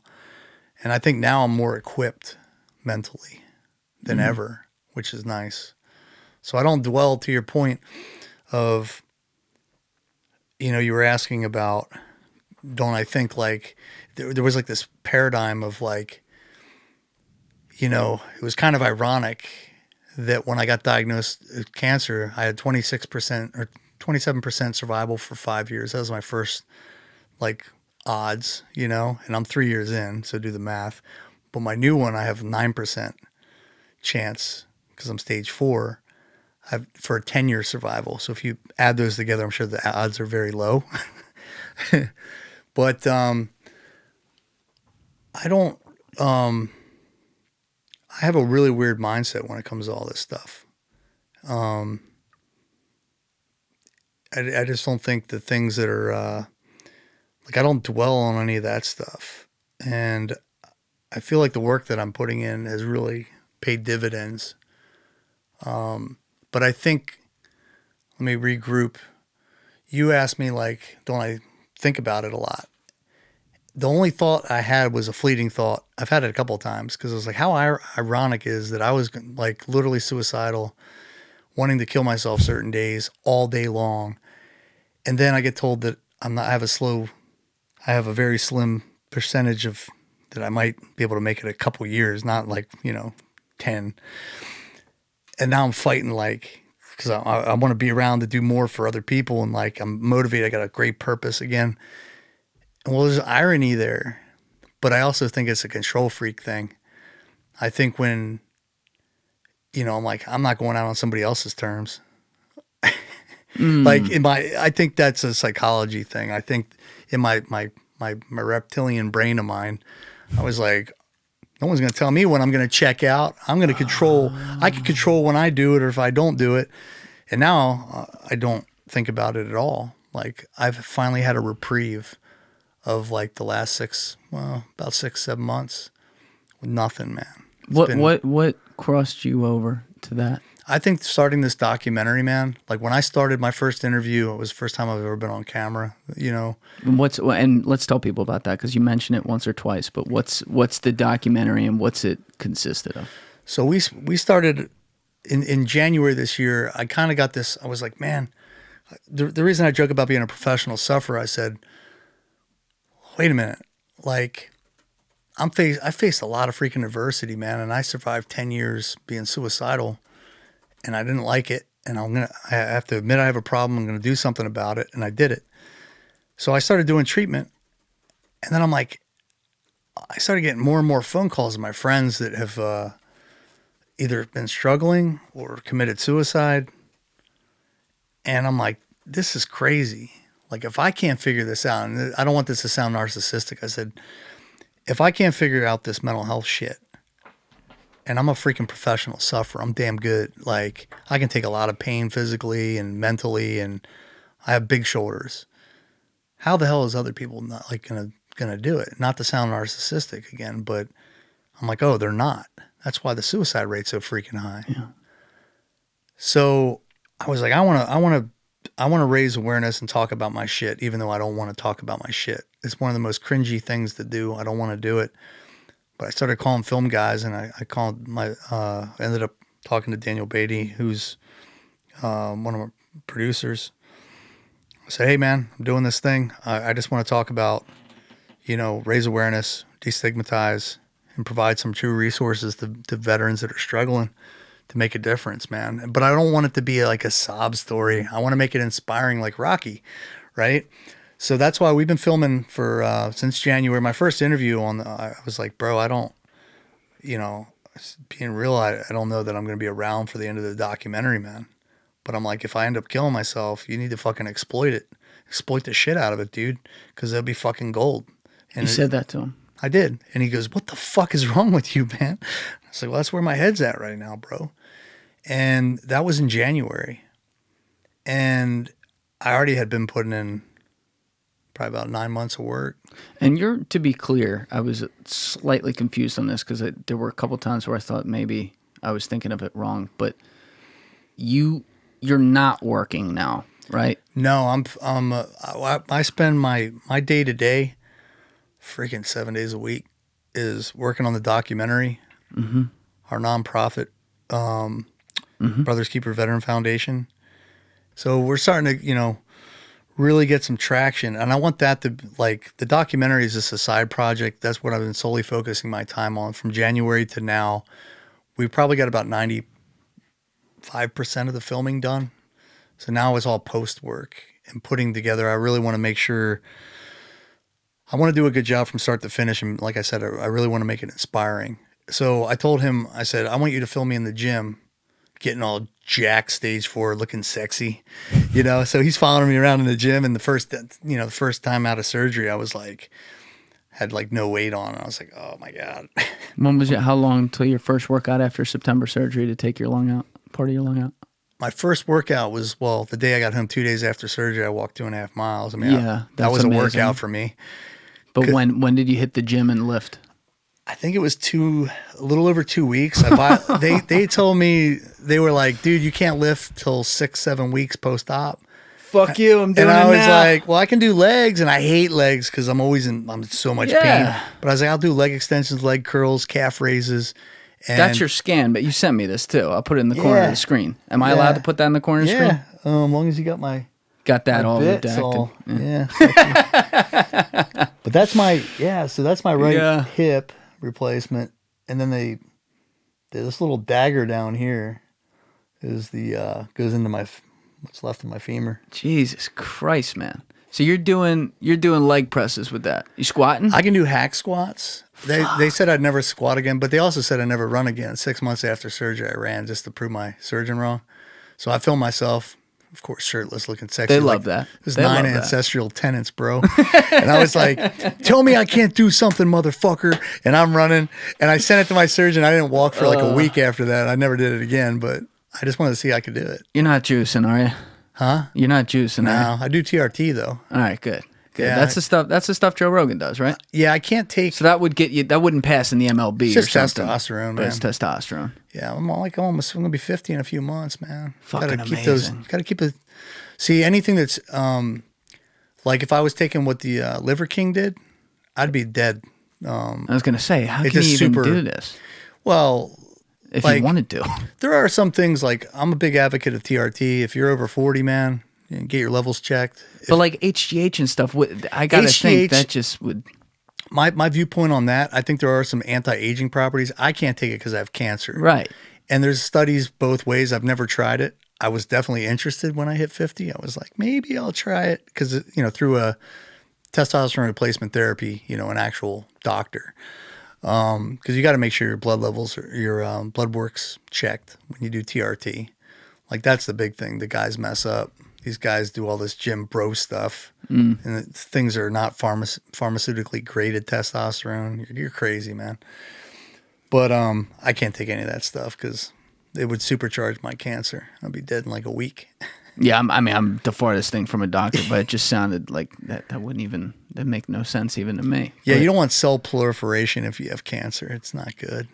yeah, if I start going down that road trying to understand what you just said, we're gonna have a problem. You don't want things to start like splitting and growing, you know.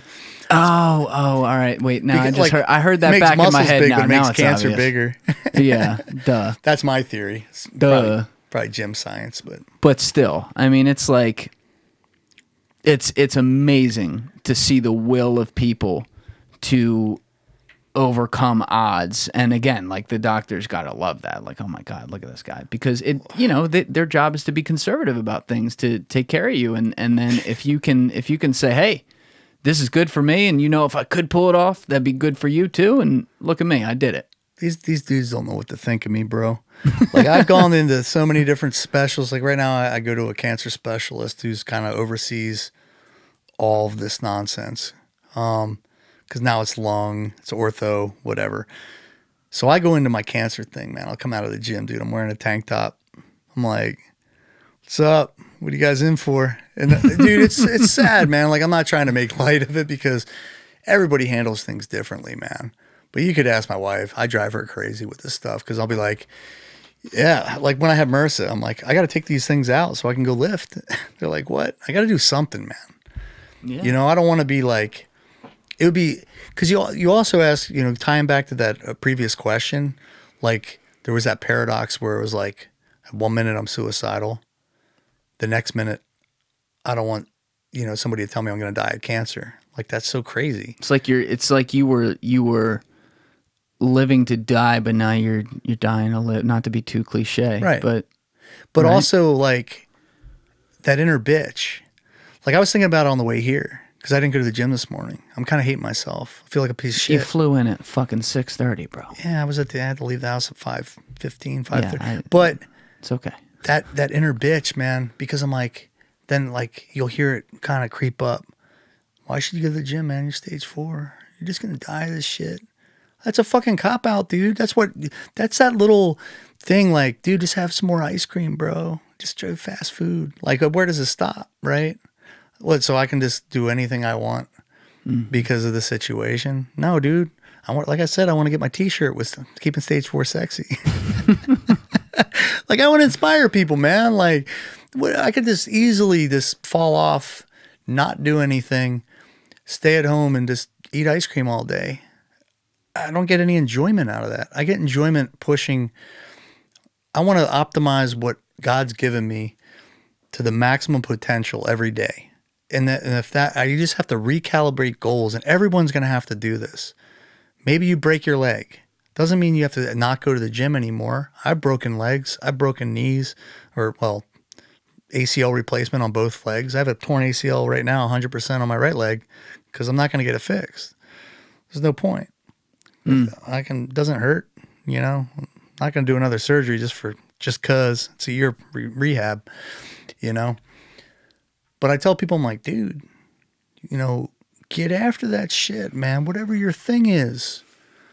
Like, I just hear those voices all day long of like, do it, man. Like, don't sit on your ass. Like, I was telling you, coming here, I was like, man, I should have went to the gym. Like, maybe I'll do it when I get home. And it'll be 11 o'clock. Flying tomorrow, man. That might be an exception, but, you know, it's too easy to listen to that, you know. Maybe I shouldn't put a couple more hours in the work, you know. Right. When you know you should, you know, like you got an important presentation coming up. You want to be overly prepared for. No, man, put that time in, you know. Don't listen to that little naysayer voice in your head. That's a crutch, man. And speaking of crutch, when I went off I was on a cane, a walker, and a wheelchair. As soon as I came off that crutch, I threw that shit out. I donated my wheelchair. I donated my freaking walker. I was like, I don't want to ever have that in the house. Some people are like, well, keep it. You might need it. Oh, fucking buy a new one. No, man. Yeah. I don't want to look at that shit. I don't want to go back on that shit. If I go back on that, that means I'm fucking near death, dude. That's the next time you're going to see me on that shit. But day one this year in January, when you're filming that documentary, as you said, you looked at that dude. Was that on camera too? Where you said, if I'm dead, you got to No, I just told him, I said, man, I don't know if I'm going to live to see the end of this documentary, bro. And since then, it just progressively, the work that we put into the documentary was so uncomfortable for me. Like I told you about, you know, I had to tell my buddy Ron that he saved my life that time. And I wasn't sure that he knew or didn't know. He knew he was coming because I wasn't in good shape. But he didn't know the gravity of the situation until I went out and flew out there. And it was super rough to do, dude. Because he's like my brother, man. It's closer than a brother. And I mean, we've been through it all. Like death and war and training and stress. Things that, you know someone at a granular level. And some things that we don't have to even speak about, you know. It's like, yep. But that was something I guess I needed to do because everything was like light. Like I feel like I'm getting closure on everything, man. Closure. Like John. You said that. I'm sorry. I just want to make sure. Like you said that was the crossing point, right? Where you're like, that's where it kind of switched once you started this, where you finally had that. Oh, like you know what? Like this is what I got to do, and I don't need to feel. It's not that I don't. I can learn better how to deal with those constant ideations I was having. Yeah, they're gone. Like, I had maybe 1 or 2 slips this whole year, man. Like, when I say a record, it's like profound record. And I'll tell you one last thing, like, so because I'm doing this documentary, you know, we've been self-funding this whole thing. So we're like, hey, man, if you guys like what we're doing, what we stand for, and we want to help us with the documentary, you can go to this site. So John's father, I haven't spoke to him. I just couldn't deal with... John Zinn. Yeah, John Zinn's father. When he passed away, I was super involved for 2 years. And I couldn't hack it anymore because I was suicidal. I was like, dude, I got to get away from this. So I moved to Greenville. And I felt a lot of shame and guilt with how I handled the situation with him and the family. It broke me, man, like in a million pieces. So I noticed that I wanted to thank all our donors. So I'm going through the list and I see his father donated, money to our documentary. And I was like, oh my goodness, I got to do a thank you. Well, I can't just do a thank you. I haven't talked to him in 10 years. And I feel shame and guilt because I'm a piece of shit. I should have been there for his kids. I just couldn't do it, dude. So I made amends with that situation with the other part of the family, but I never did with him. I just didn't have the balls. So I wrote this letter, man, like about a month ago. Like everything else, and I'm telling you, man, it's like all these like incremental steps. I was like, I got to man the fuck up and write him a letter that he deserves because he's not getting any younger. And I said, man, that shit, with John, the situation broke me. And, I'd never been broken before, but that's the damn, that was it. I said, wanted to kill myself, like attempted to kill myself. And, I just feel a lot of shame and guilt. And I basically wrote this letter and I sent it out. So he gave me one in response because I'm not on Facebook. I've never been. So my wife handles that shit. So he wrote her, hey, I sent him a letter back. He said his letter made me cry. And I was like, in a good, positive way. So I've had his letter for about a week and a half being a little bitch because I didn't want to deal with it before any like media stuff because I didn't want to get like, it's probably going to rock me a little bit. But it's good shit, man. Like I said, hey, I want to maintain a relationship, man. I'll come up there and see you guys. maybe I'll do it next month. But this was like those incremental steps, man, that you do. I think I want to fucking read that thing. It's been on my desk for a week purposely because I was like, let me get past these. Got these 3 things I got to take care of from a work perspective. So I don't want to be all fucked up. You afraid of what could be in there? No, I just feel a lot of shame and guilt on. I could have done better, man. Like I gave everything that I had to the point where it broke me. But, time has gone past. Like I couldn't even talk about this a couple years ago. I'd be like, fuck you, dude. Go fuck yourself. I'm not talking about any of this shit with anybody. I tell everyone I'm an open book, like I'll answer literally anything but one thing. And I'm like, ask me anything and I'm an open book because I think my experiences, there might be some benefit and utility to people or someone out there. And I told my buddy when we started, talking about doing the documentary in January when I said, man, I don't know if I'm going to be around, but if I fucking kill myself, fucking exploit the shit out of me. He was like, what the hell? I was like, welcome aboard, dude. I'm a weird dude. But, through that whole process, I'm trying to think where I was going with that train of thought. It's been progressively better though. I don't know where I was going with my train of thought. It's cathartic too, doing what you're doing. Yeah, it's just been easier every time, every time you kind of plow through, you're like, some things are easier and some things are kind of still difficult, but like, I'm actually kind of looking forward to reading his letter. I just I didn't know what it was going to say, so I was like, I don't want to get kicked in the dick, but I'm not worried about going back to a dark place at all. Like, I just feel like it's closure, man. Like, I told him what I needed to get off my chest because it was fucking eating me alive. That was just one little thing. It wasn't even a big, but in the grand scheme of things, I was like, man, I got to get that closure with John's dad, dude, because what if he dies next, before I get to tell him? Yeah, I asked that a couple minutes ago in the follow-up to it. I asked it a really open question, like, are you afraid? Which, without context, wasn't good because it doesn't sound right, like how that came out. But what I meant was, it's clear to me, just based on what you said, but also like how you're feeling and your body language, like that you're very happy that he acknowledged that and that you're gonna have a relationship with him and you can have peace with that. But that's a guilt from your life that you couldn't deal with that and needed to get away from it all. And when I said, are you afraid of what it's gonna say?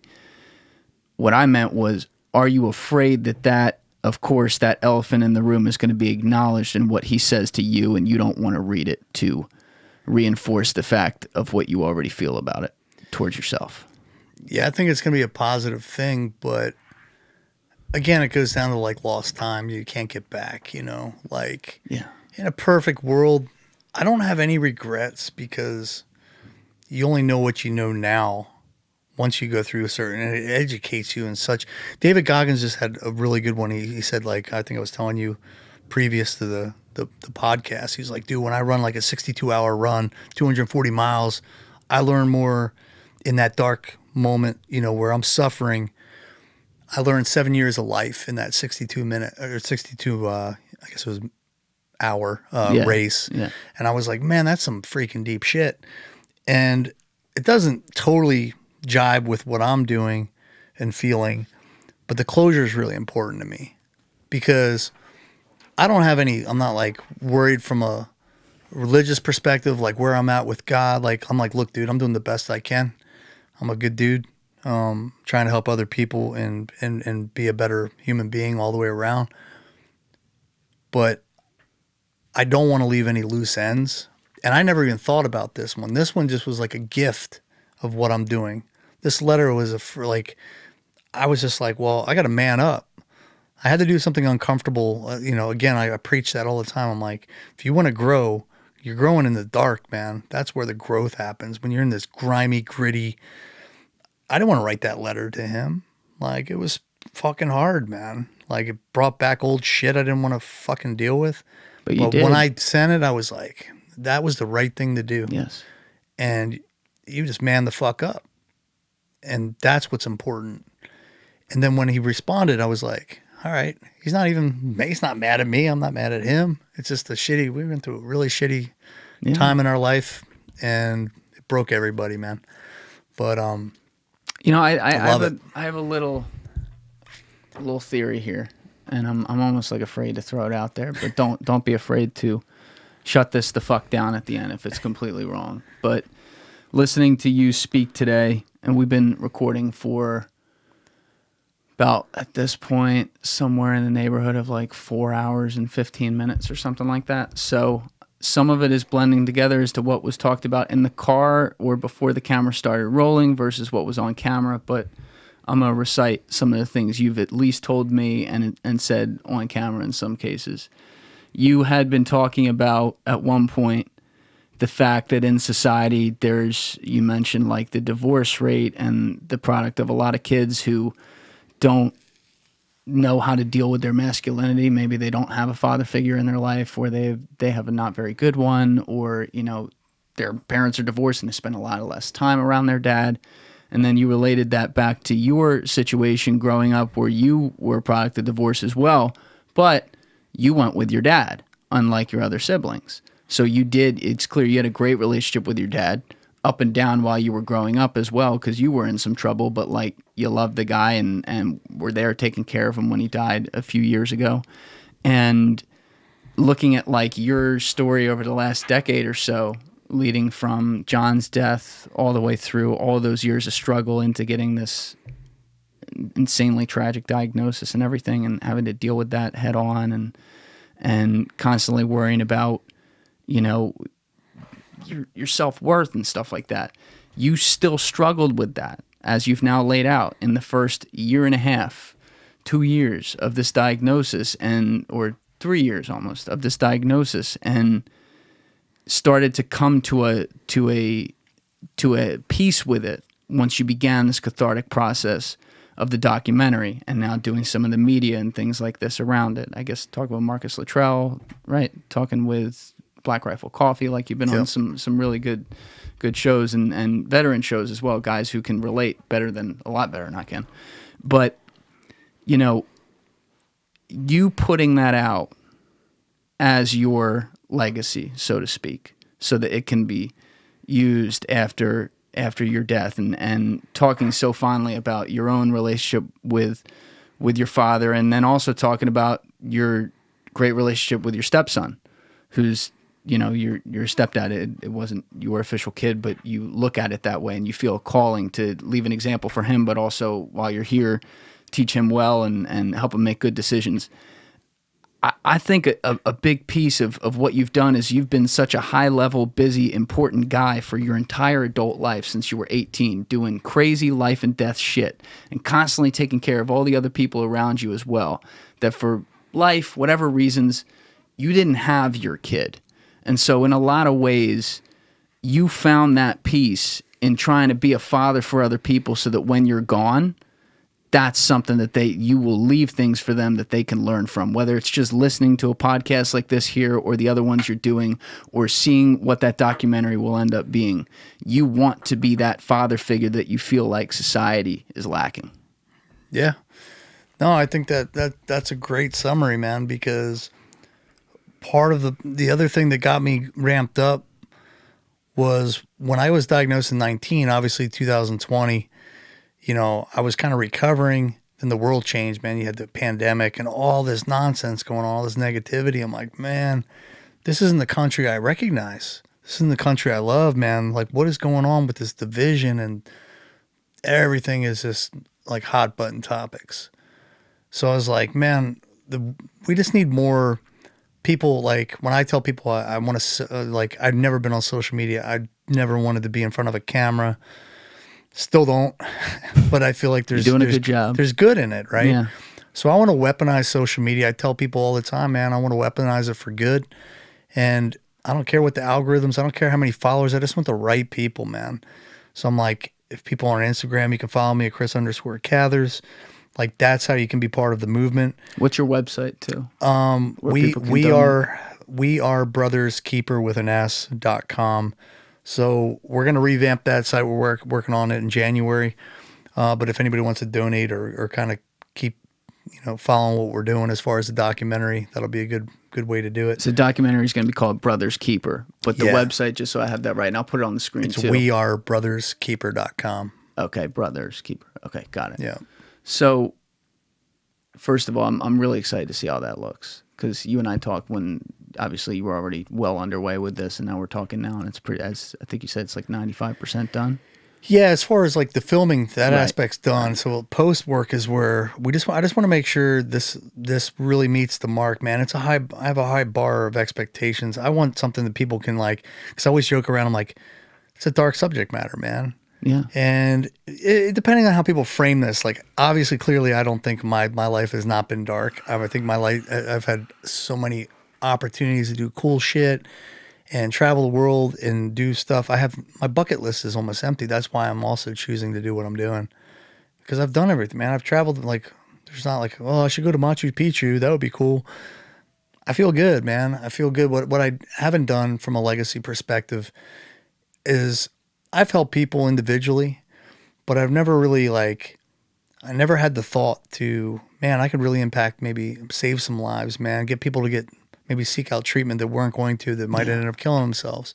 That's freaking rad. And if I can do it from a legacy perspective where the foundation continues to help people that are struggling, I'd love to do it to everybody. It's just the veteran community was near and dear and easy for me to reach. Yeah.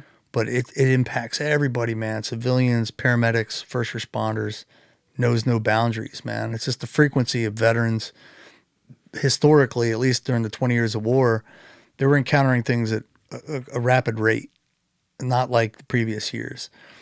So that's the only reason that I think the numbers are so much higher, is there's so much more social, or there's more frequency to trauma, over the last 20 years. People are going, at some point you got to put the race car back in the garage. Yeah. So. Yeah. That's well said, man. It's really fucking well said.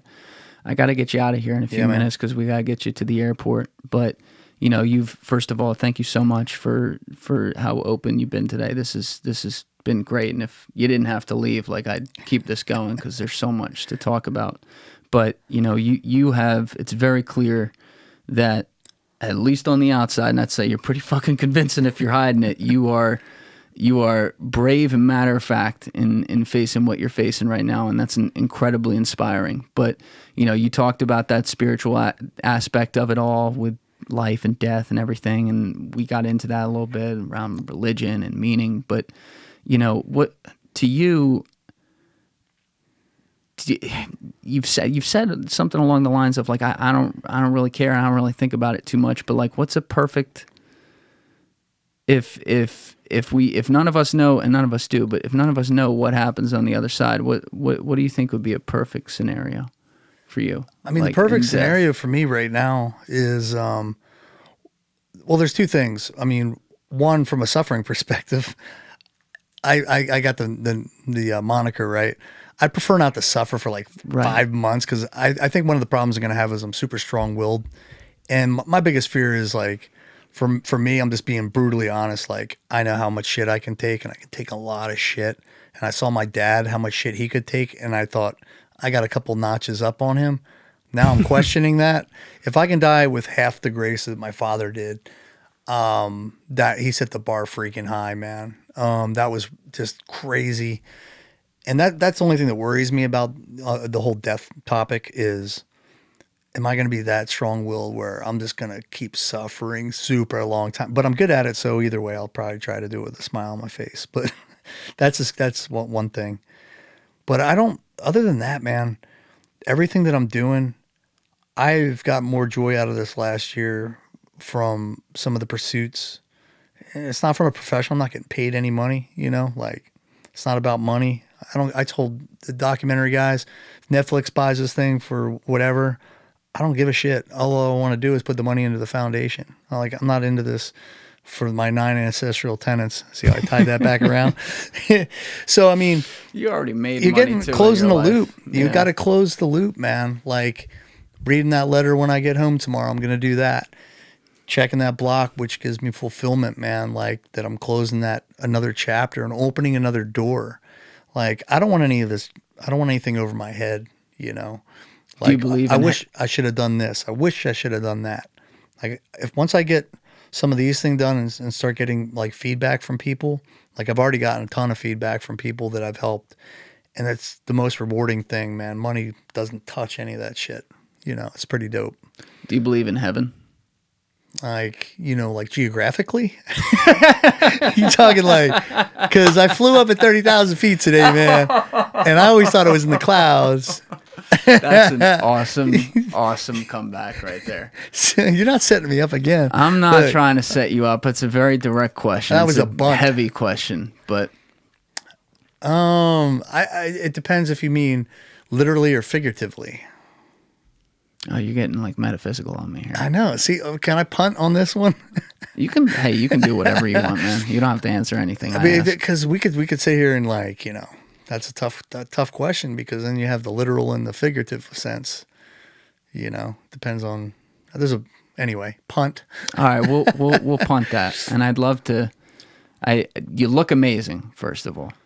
I mean, I would never know you had cancer at all. You look like a fucking. It's not easy to eat this much anymore. It's incredible, though. Blech. Seriously, you deserve a fuck ton of credit for that, and it's incredibly inspiring. But I hope you keep battling and doing your thing and get the story out there as well. And I'd love to be sitting with you here a year from now. That'd be pretty fucking cool. Man. Looking just like this. Yeah, that's the goal, man. As well as the goal, size is the prize. 9 ancestral tenants, man. Oh my God. I'm going to go home and eat some liver. We're never going to just don't start eating testicles, man. Come on. I don't need you being like, look, I have stage 4 cancer. Testicles are keeping me alive. Please don't do that. Interesting.